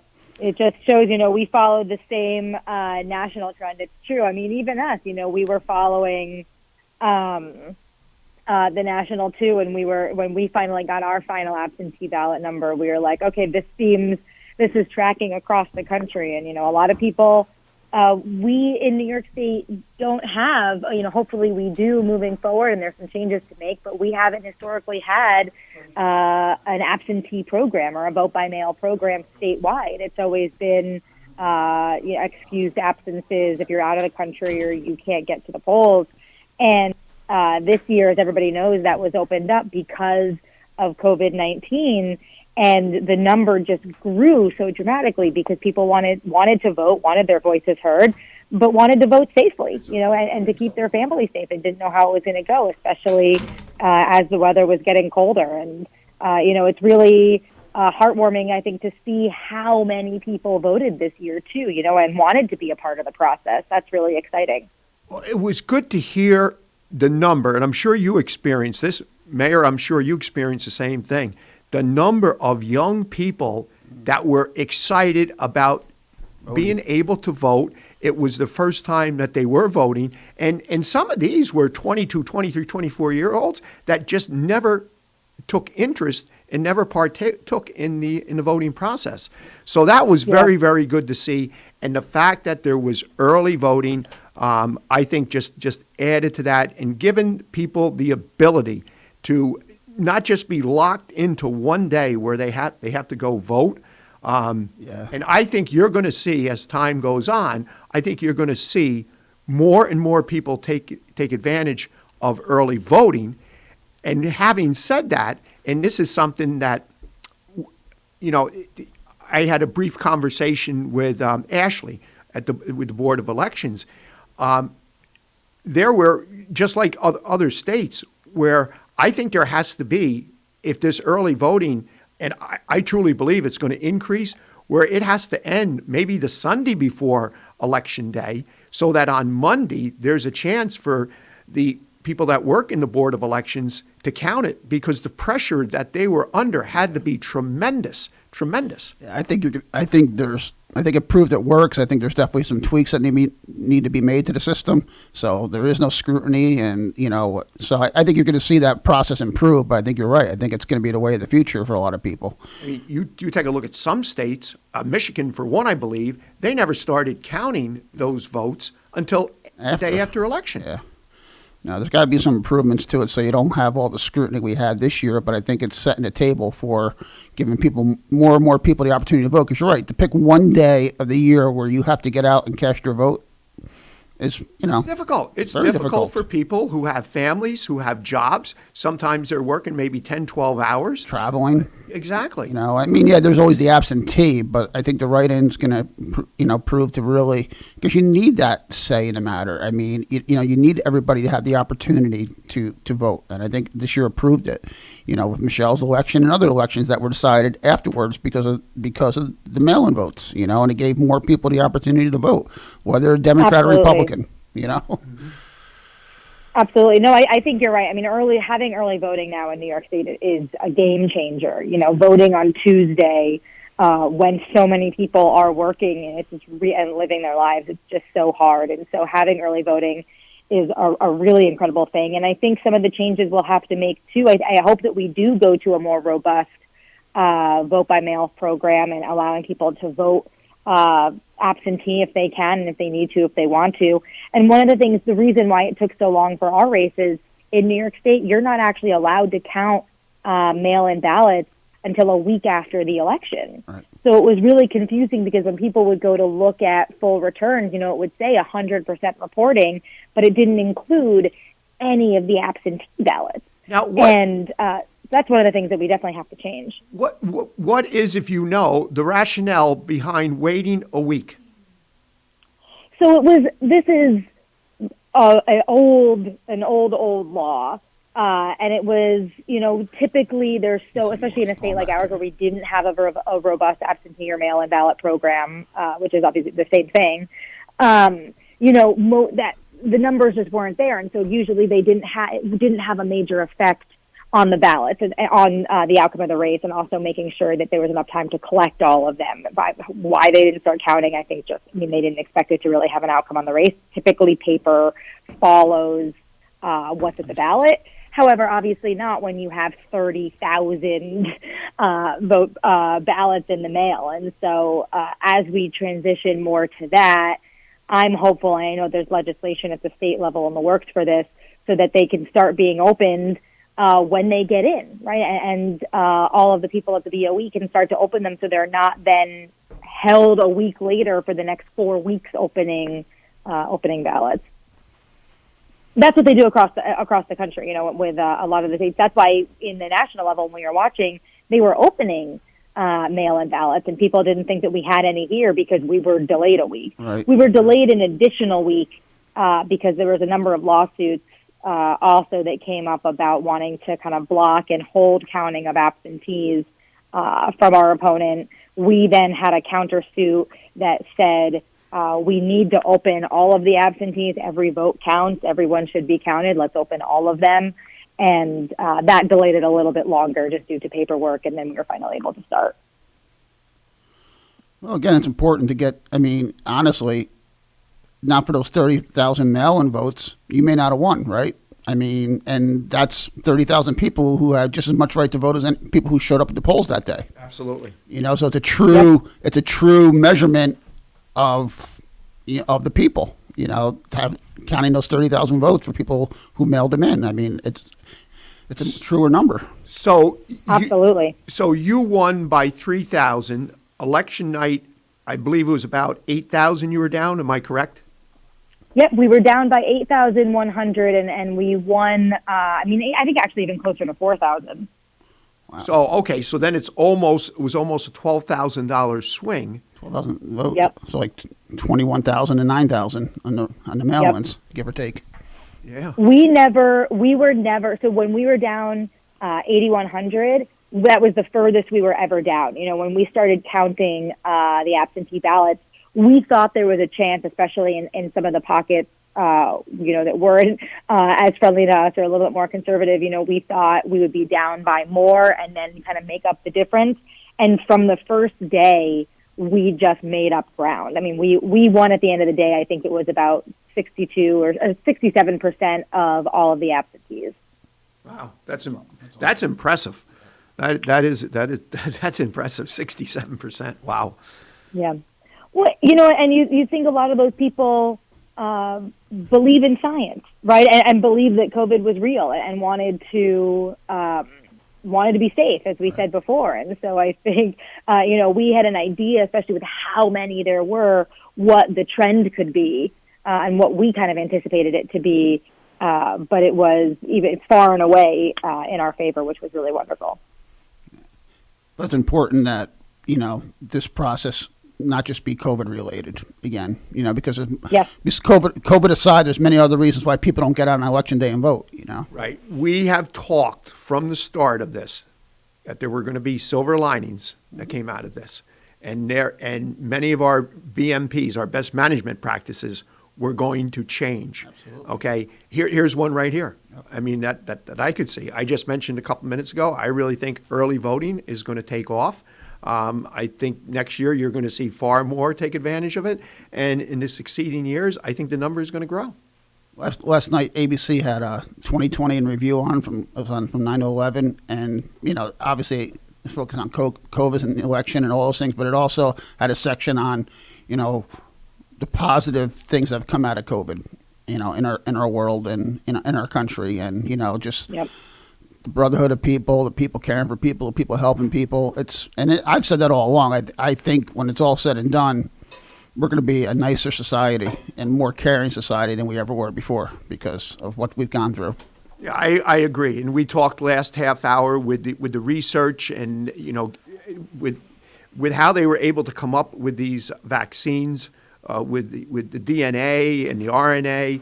I think that's going to have a domino effect where it's also going to be, we'll be able to treat other illnesses and other diseases that we haven't been able to. Yeah.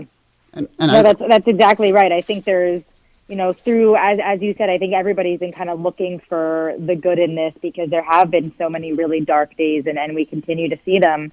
But you have to find, the silver lining and the good. And I think we'll be able to, fix a lot of things here and think more broadly about how we work together as a community, right? I mean, there are so many beautiful stories of community members and small businesses really stepping up to help people and to help each other and to help our neighbors. Everything from People's Place and the Y Farm to, Diamond Mills and so many others that have just really stepped up in this moment to be there for each other. And I hope and I believe that that's not going to go away after this. I think I see it. I see it in so many aspects too. Even in our education system now. I mean, now teachers have gotten more creative. That was a big part of the story last night. How many teachers in this country have stepped up and thought out of the box how they can keep through Zoom classroom and all that, engaging their students and just being more creative and there's just so many different things that can come out of this that we just got to get through it. And the teachers did not forget about the kids. And you hear some of the stories, and there are just so many. But here, not even a teacher, a school resource officer, Travis Winchell, 14 students that have some learning disadvantages, where he is teaching them in the Greco Center so that they're able to graduate. Graduation. He's not even a teacher. Not even a teacher. He's the resource officer. But for him to take that initiative and to do that, and the stories, you could just go on and on for hours. But that's one that really sticks out in my mind. I know what your wife has done, and so many others. We've got Supervisor Fred Costello, I believe, back virtually. No, we have another caller. Good morning, caller. You're on the air with Kingston Community Radio. Good morning. Morning. I don't think you really want to hear what I have to say, but I'm going to say it anyway. I see no value in early voting. I think it detracts from the election day process or whatever. It's a tremendous expense. People have always been able to vote by absentee ballot if they needed. And also, employers were required by law to allow their employees time off to vote. So, therefore, their extravagant expense of early voting really detracts from the day that is special for our country. And I will never vote early voting. Well, I certainly respect your opinion. I don't agree with it. Respectfully, I don't agree with it. And I could be wrong, but in the private sector, I think the law that you're referencing is more for employees that are in the public sector. I do not believe, and again, I could be wrong, and maybe Michelle, you could correct me, or Mayor, you could correct me, private sector businesses are not obligated under law to allow their employees to leave during work hours to vote. Yes, they are. That was always the law. Okay. See, like I said, I did say I was not 100% correct, so I stand corrected. So thank you. I certainly respect your opinion on it. We all have opinions, and the most important thing is that we respect each other's opinion. We're never going to all agree. If we all agreed in this world, it'd be pretty boring. Things would not be right, and we would not be solving problems, and we'd not be solving issues. But again, respect your opinion and appreciate your call. Yeah, You're welcome. The only thing I would, and I'll say thank you for calling too. And it's exactly right. We all need to be able to have the dialogue and be considerate and thoughtful to each other. It is hard for some people, even though employers say that they can give people off. Some people are scared to take that time off. Work gets really busy. Some people think that they're going to be able to take time, and then you work through lunch or you're not able to make it. And just to give people the opportunity and more flexibility in a time when we're all pulled in so many different directions. For me, I feel is important, and I feel like, making sure that everybody has a chance for their voice to be heard in electing people that will really have dramatic impacts on their life and how our community runs. The more people we can get into the system and into regularity of voting is important. But it's important to have the conversation too. I just think the expense of something that is unnecessary, it's an expense to the taxpayers, and we're already taxed to the hilt. So, and they've always had the opportunity to vote either in person or by absentee ballot. Okay. All right. Again, I certainly respect your opinion and respect your thoughts. Thank you. Okay. Thank you. Yeah, thank you for call. Appreciate you calling in, and you have yourself an awesome day.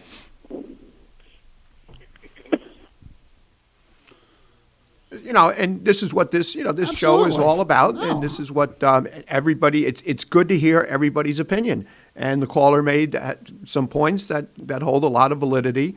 There's with a lot of things. There's it's with so many things. There's two sides to every coin. There's two sides to every street. Are you ever going to have a perfect scenario? A one-sided coin, a one-sided street?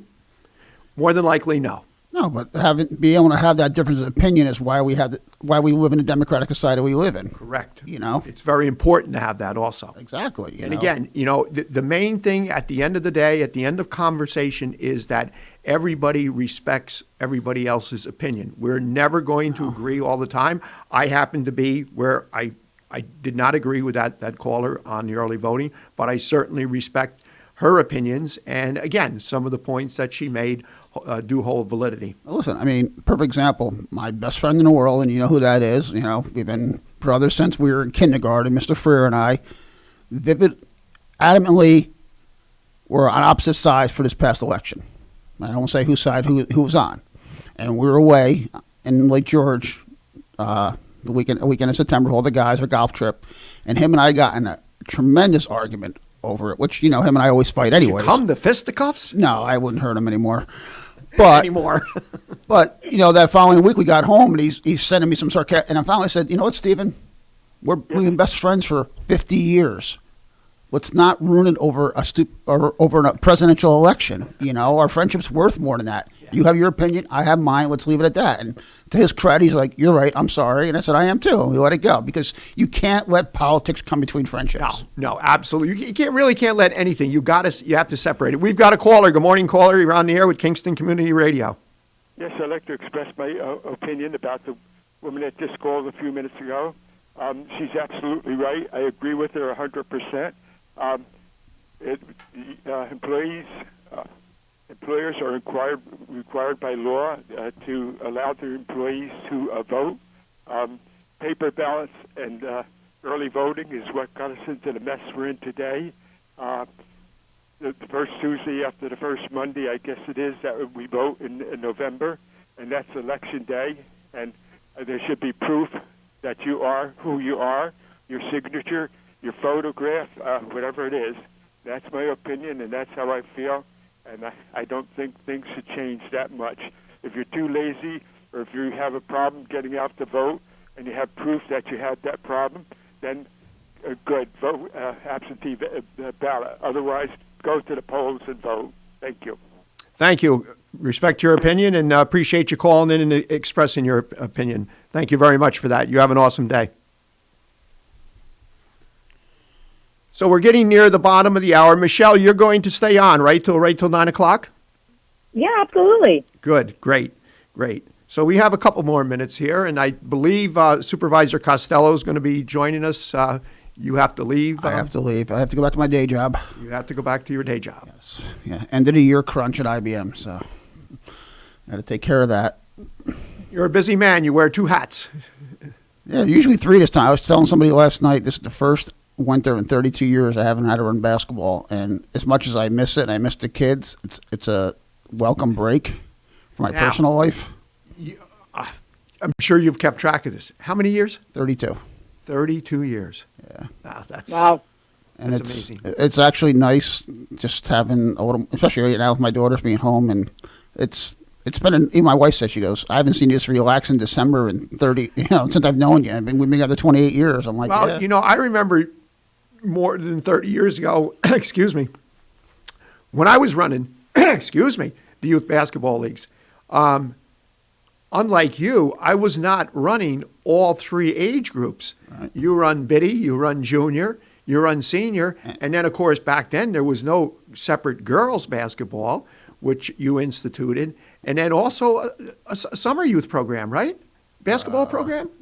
Yeah, we had a couple years of the senior summer program, but that kind of didn't take off. By the way, so, yeah. But in the last 4 or 5 years with Tiana, we started the preschool basketball league, the 5 to 8-year-old league that we started. We started that 3 or 4, Mike Tiano, and yeah, it's been great. Last year we had over 400 kids in it, but wow, it's disappointing not to have it this year. But it's personally, especially with obviously the year it's been a welcome break for me. Well, also with the fact that all the additional work and stresses that have come with dealing on a day-to-day basis with this pandemic. Yeah. Okay, and many, many days between you, Fred, myself, we're on calls, we're dealing with this, dealing with that. As you said, it's disappointing, but it would have been almost impossible. It would have been impossible, and I even thought that possibly come January maybe I could get something together, but I don't think that's going to happen. No, I don't think I just got a call for the year, more than likely. Unfortunately. Okay, so we are out of time. I'm getting the signal from the control tower, and we'll be back in a few with Michelle Hinchey, our newly elected representative, and hopefully Supervisor Fred Costello. Bye, Michelle. I'll be in touch. Sounds good. We'll be back in a few. Okay, and thank you, Michelle Hinchey, for calling in today, and that is New York State Senate-elect Michelle Hinchey. Greg Chorvas and Bill Murphy, thank you for hosting this last portion of Kingston Community Radio. It is Wednesday, December 30th, and 23 degrees here in uptown Kingston. It's a possibility of a little snow, a morning mix of clouds and sun, then more cloudy skies in the afternoon, and there's a little possibility of some snow flurries. Tonight, 60% chance of evening showers, becoming an overnight steady light rain, low of 33. And Thursday, New Year's Eve, overcast day with a high of 42. New Year's Eve night, a few overnight clouds, low of 23. Friday, New Year's Day, partly cloudy in the morning, giving way to light rain or snow, developing in the afternoon, a high of 38. 40% chance on New Year's Day. And New Year's Day night, 78% chance of rain and snow, and then rain overnight, a low of 32. And we'll be right back.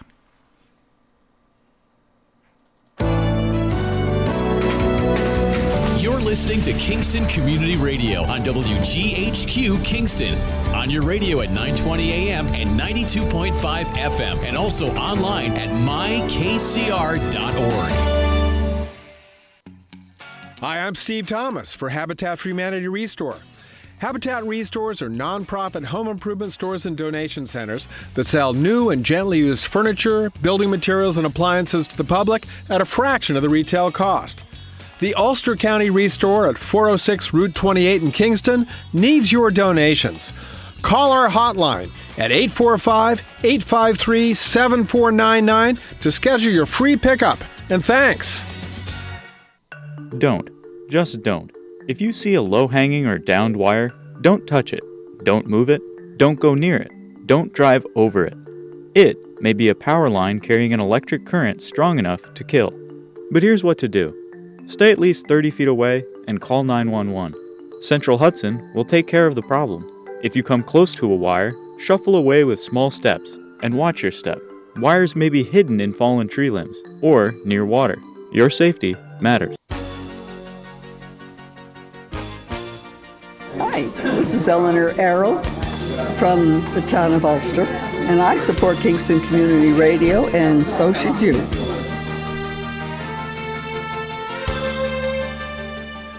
And today is Wednesday, December 30th, 23 degrees here in uptown Kingston. You're with us on KCR, Kingston Community Radio, WGHQ, 920 on your AM dial, 92.5 FM, and streaming online at mykcr.org. And 331-9255 is your phone number to call in, 331-9255. The following segment of KCR is brought to you by Herzog's. The last portion of Kingston Community Radio was brought to you by Central Hudson. And this portion of Kingston Community Radio is brought to you by Herzog's. At Herzog's Home and Paint Center, community, family, neighborhood all matter. Stop by Herzog's Home and Paint Center in the Kingston Plaza for all of your home building and maintenance and painting needs.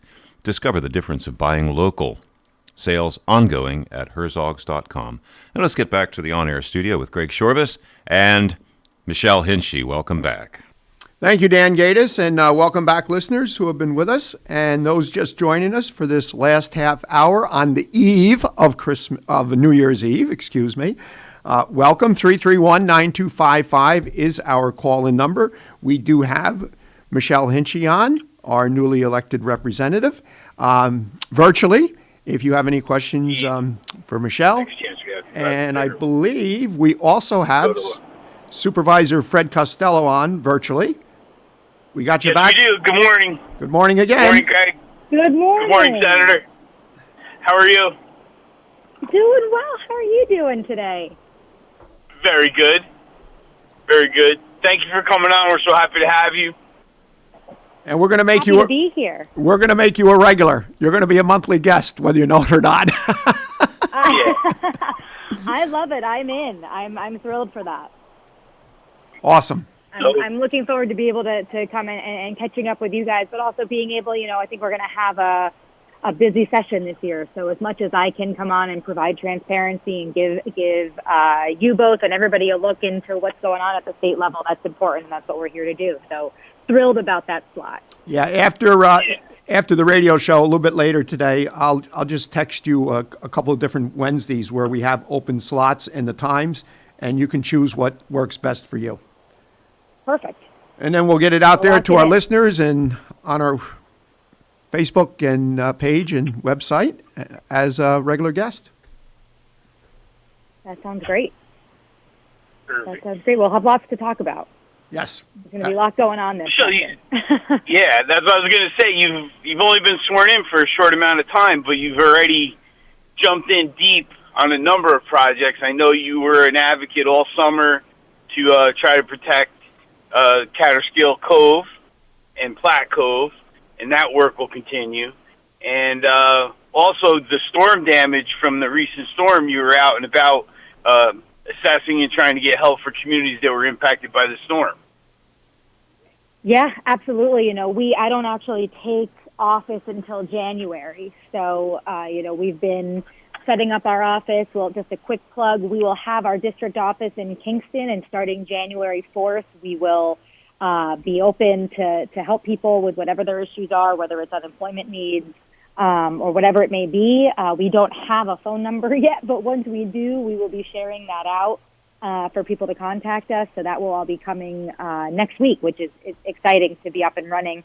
But yeah, I want to dive right in. I mean, we're here to help people, and we're here to make voices heard. And especially now being in the majority conference, we have an ability to elevate some of these issues. And the storm damage, the damage from the storm last week is tremendous. I mean, looking over in Phoenicia and 214, the road that connects Phoenicia and Hunter, I checked out some of the storm damage in Jewett up in Greene County the other day, and this is going to take a lot. These are not minimal road fixes. I mean, the roads quite literally washed away in the storm, and so I've already been on the phone with Senator Tim Kennedy, who is the transportation chair for the Senate, talking with him, getting connected to DOT. We've gotten some updates on their timing. We've reached out to the town supervisors and the highway departments to see what their status is and if we can be helpful at the state level, and just making sure, if we are able to unlock, to call it a state of emergency and unlock some FEMA money, and if not, what we need to do and how we need to plan to rebuild and update our infrastructure here in upstate is really important. So we jumped straight into that because nobody really saw that coming, and these roads are so critically important to how people live their lives. So parts of 214 washed out during this recent storm? It did in Phoenicia. Oh, wow. I'll send you the photo. Did not know that. You can see I tweeted something on Twitter. I posted both photos from a reporter, Joe Mahoney, who posted photos from 214, and then I posted photos from Jewett Heights Road in Jewett. I mean, they're just gone. Wow. Almost one whole lane of a 2-lane road. Well, that's too bad. But they got it obviously much worse. I heard Supervisor McKenna, I'm not sure when he was referencing either the mountaintop, Hunter Tannersville, or possibly his up on Willow, 6 inches of rain. And that's just a tremendous, tremendous amount of water. And on top of it, and I'm sure there was more snow up on the mountaintop than what we had here, you have all the liquid that was contained in the snow that melted and washed away. So that 6 inches probably translated into close to an accumulative equivalent of 10 inches of water. Yeah, if not more. There were feet of snow across our region, and it was a lot to kind of melt all at once. Over here on Fish Creek, there are those little falls, and I went down the next day and they were nearly flat.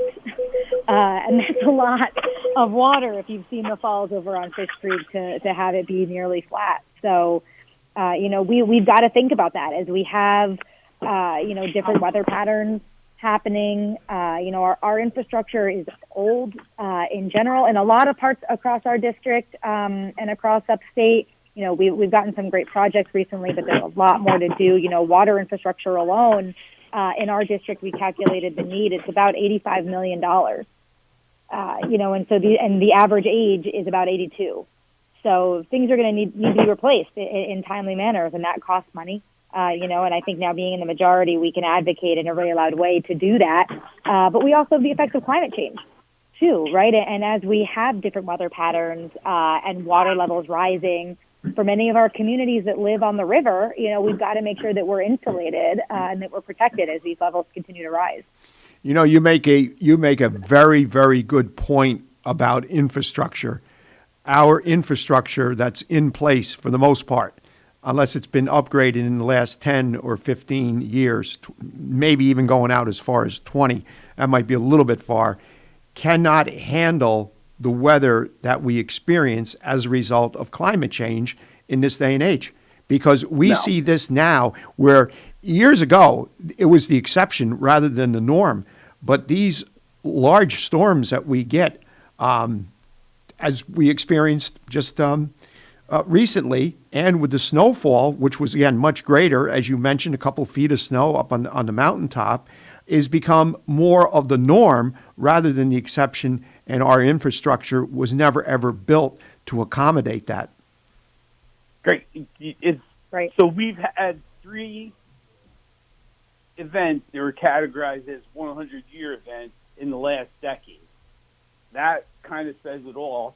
In this most recent storm, to kind of put a perspective on it, the reservoir had drawn down for 2 reasons. One, they're shipping their water through the aqueduct on our side of the river is closed because it's being repaired. And they drew it down pretty significantly in the fall. And the second motivation was to have a reserve in case there was a flood. The reservoir accepted 24 billion gallons of water the last storm, and now they're back up in the 90% capacity. So right now, the reservoir, the DEP, has begun a release program, which will affect all of the lower Esopus once again, because they're going to be dumping water our way. And it's restricted up to 600 million gallons, but it's, the infrastructure that we designed was because these storms only happen once every 100 years. But if they're going to happen multiple times in a decade, it goes back to the point Michelle was making. Our infrastructure needs to be updated in a way that reflects that. And it's going to be a continuing challenge for all of us trying to provide a public service. And Michelle's already reflecting that and articulated it really well this morning. So thank you for being in tune with that. Yeah, no, absolutely. And I'll say, too, in the conversations that I've had with Senator Kennedy, we've talked about just in the last 48 hours trying to put together a type of upstate infrastructure package to make sure, they're thinking about this. And, it's always good to hear that the chair of the Transportation Committee is thinking about the effects of climate change and building and rebuilding and strengthening upstate's infrastructure. So we've gotten in early, and they know that it's something that's really important here for us. So we'll be included in those conversations, which is exciting. And I can somewhat envision another round of we just are finishing up a program with the state and federal government, and that we've spent about $8 million upgrading road infrastructure, and the most recent project is a hardening of the Malden wastewater facility that will anticipate high water, protect the plant from the impacts of a flood, but also protect the river from the impacts of all that sewer leaking out if the plant was compromised. So New York Rising, it was called. That was a really successful program, but it's ending. So as we move forward, we're going to need the federal government as a partner to kind of anticipate what the next round of that might look like. Yep.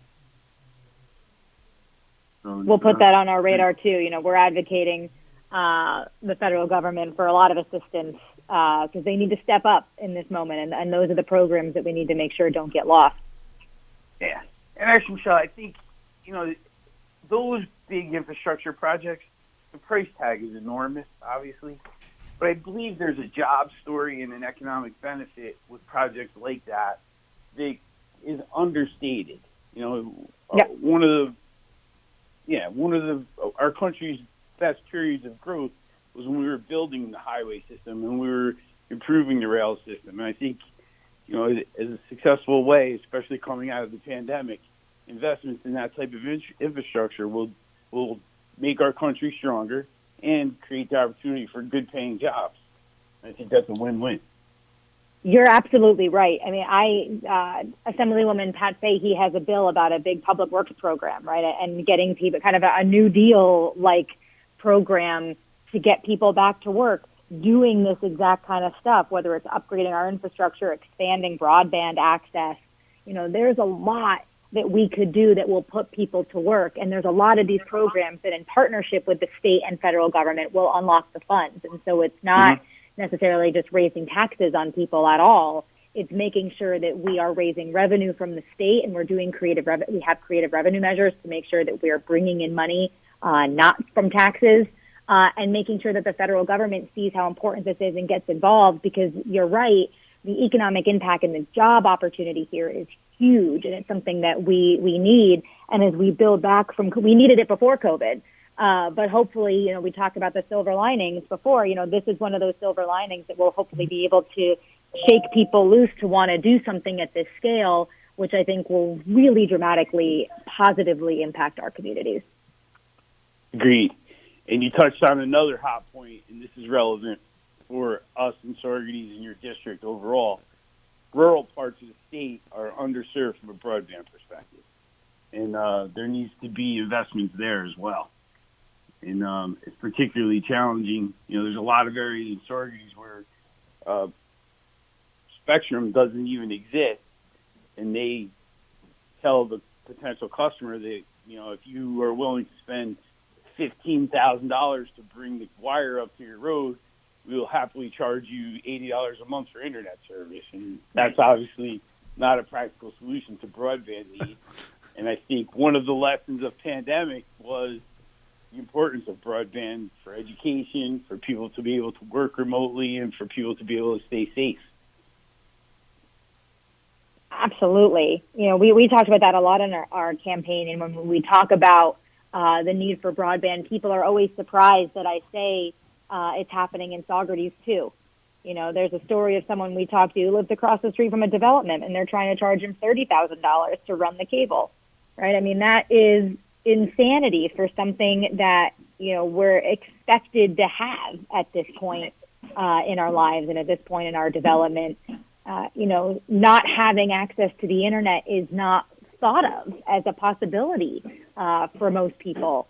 And, you know, both from, you know, a health and safety perspective, from, you know, in this moment, especially for seniors, if we're talking about telemedicine and we're telling people not to come into the hospitals and to their doctors, how else are you going to get your refills of your prescriptions and your doctor's appointments if something goes wrong, right? If you're trying to do telemedicine, but you don't have internet access or reliable access. You know, the education piece, as you've touched on, is critical. And there's a bill that will be taken up, hopefully, I believe, in January, about providing access to every household that has a student during this period, which at least is a start. And you know, people require it, people need it. And then the economic impact, you know, people who are working from home or wanting to start businesses, you know, if you can't manage that piece or you can't manage an online portal from your home, you're not going to do it, right? So we've gone past the point of internet or broadband being a luxury, and we now need to figure out quickly how we can really scale this out and get it to people. Yeah, and you're right on. And I actually think there's a point of our nation's competitiveness in the global market if we don't have a robust broadband system coast to coast, that we've actually put ourselves in a compromised position relative to our peers across the globe. It's not really an option. It's just as important as the road in front of our house, the gas pipe or the electric service in front of our house. Broadband has reached that level of importance. Absolutely. It's almost a utility at this point, right? And so we should be treating it as such. Yeah, and that's what I was going to, you almost took the words right out of my mouth. It's become a necessary utility. Right on, Greg. I just can't imagine operating without the so many resources that the internet provides. Mm-hmm.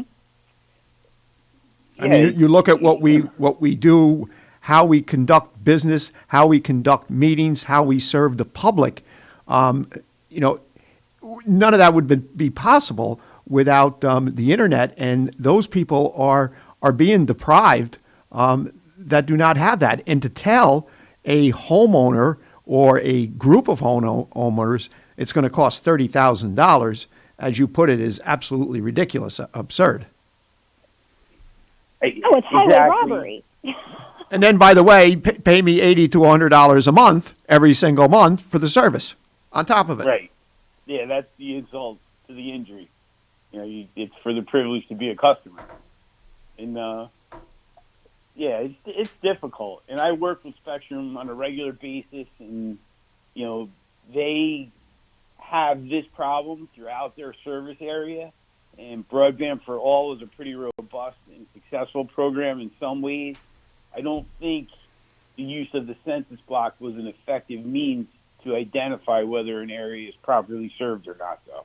I think as we move forward and we find another way to analyze the spectrum of service, I think the census block is not necessarily the best way to do it. I think we need to be more specific about neighborhoods. And, in Saugerties, there's a road that is served from two directions, and then in the middle of that road, there's a group of homes that's not served at all. And that's plainly unfair. And Spectrum has pledged that that's part of their build out. It hasn't happened yet. So there's people who work for government agencies that live on that road that have to go to a friend's or the library to gain access to the internet. And then there's teachers who can't perform their job effectively that live there as well. And, then there's just the other families that might want to stream video, and that's a fair demand for broadband as well. But that's only one instance in Saugerties, and that example carries out throughout their service area, I'm sure. Yep. No, it does, and I think that's part of the problem is it's expensive to run. I totally understand that, but these companies have said that they would expand and that they have coverage, but at the end of the day, they don't, and no one's holding them accountable, right? We don't have solid mapping to show where those holdouts are. So if they say they have coverage in an area, they blanket that whole area as opposed to pinpointing these exact scenarios. And there's been no method to do that to this point. And that's one of the big issues. And, I think we're waiting for a bill to be signed that would allow for more concrete and more specific mapping, which is exciting. But, if that doesn't get signed, then we've got more work to do, because that's the first piece of making sure that we can pinpoint exactly where these issues are in a formal way, so then we can hold them accountable to make sure that they actually run the network. Yep. And we all know, the governor threatened to kick Spectrum out of New York a couple of years back, so he understands the problem. But I think absent federal leadership, it's impossible to resolve this. If you look back when we electrified the country, the deal was the federal government would help, but you had to service the rural farms, which were much more rural back when we electrified the country. And when we did the copper telephone network, it was the same deal. We're going to let you make a lot of money wiring New York City, but in exchange for that, you are going to wire a rural farm in Kansas so that they have a telephone as well. And we need that same standard now. We need to acknowledge that broadband service providers to make a lot of money in dense parts of the country, but in exchange for that, you're going to run wires to rural areas where you're not going to make as much money, and there'll be participation by the government to assist with that, but there's going to be some sacrifice to those companies. And that's not an unfair ask. It's just, this is an important utility, and it became a really important infrastructure, and that's the only way this problem will get fully resolved. Yeah, and I think I agree with you. I don't think it's unfair either. I think it's very fair. Mm-hmm. Agreed. Yeah, Agreed. amen to that. Yeah. We're solving a lot of problems this morning. We see, look what we could do. Yeah, we're just getting started. It certainly has been lively since you hopped on, Michelle. That's what we're here. That's what we're here for. That's right. Yes. I'm excited to join. That's right. Yeah, it's going to be exciting. So you actually don't take a seat until New Year's Day? Right. So January 6th is the first day of session. You know, typical normal years, January 6th would be our formal swearing in. It would be the first day of session. Everyone would be up in Albany. There'd be lots of meetings. I believe the same day as State of the State. And, that's really where we kick it off. And because of COVID, really all of that is virtual. None of that is happening. So first day of session is still the 6th, but there's not really a formal swearing in. We went up last week, just family to, sign the paperwork and see the chamber and do that. But it's all official come January. So but it's a different time with COVID. It takes the pomp and circumstance kind of out of everything. Right. So you and other newly elected have already been sworn in. Well, so swearing in actually technically is signing paperwork. Right. At Yes. this point, they've made it that, and so we won't have we'll do a virtual swearing in for the community that in January that we'll be sharing out. We'll do a Facebook Live, more official swearing in for the district. But we signed the paperwork and went up to Albany to check it out last week. Okay. But yeah, all of that will kind of take place officially in January. Gotcha. There's an excitement about the traditional way of doing it prior to COVID, where you get that all the newly elected together. The governor presents an agenda for the session. There's an excitement and an energy that we do kind of miss, I think. But obviously the times are dictating a different method, and I have no doubt that we will find a way to be effective doing it virtually. But there is, that pomp and circumstance does have a value. It's kind of fun. It feels almost more real, right? It kind of kicks it off and gives this moment to say, like, okay, now let's get down to work.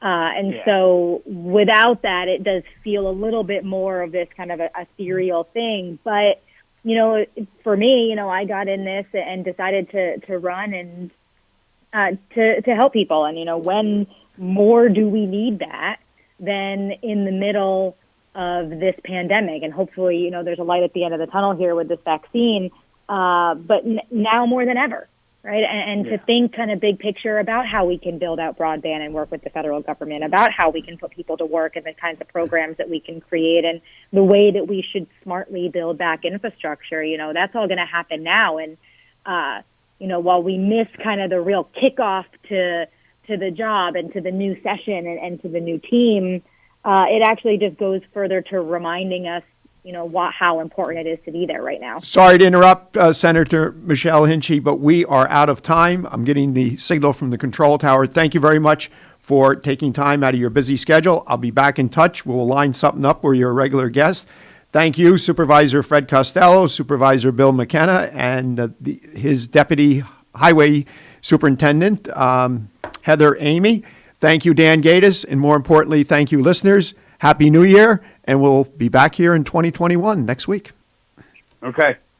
Happy New Year, everyone. Thank you, Michelle. Happy New Year. Thanks for having me. Okay, and thank you very, very, very much. Greg Chorvas and Bill Murphy and Bill McKenna, Fred Costello and Michelle Hinchey, and of course our other guest, Amy, Heather Amy. It's now 8:59, Wednesday, December 30th, 25 degrees now here in Uptown Kingston. This last portion of Kingston Community Radio was brought to you by Herzog's. Discover the difference of buying local. Herzog's in the Kingston Plaza here in Uptown Kingston. We invite you to be with us tomorrow morning at 7 a.m. for Kingston Community Radio, and we now return you to Real Country Radio. Hard times come a dime a dozen, but girls with your kind of loving come one in a million. I'm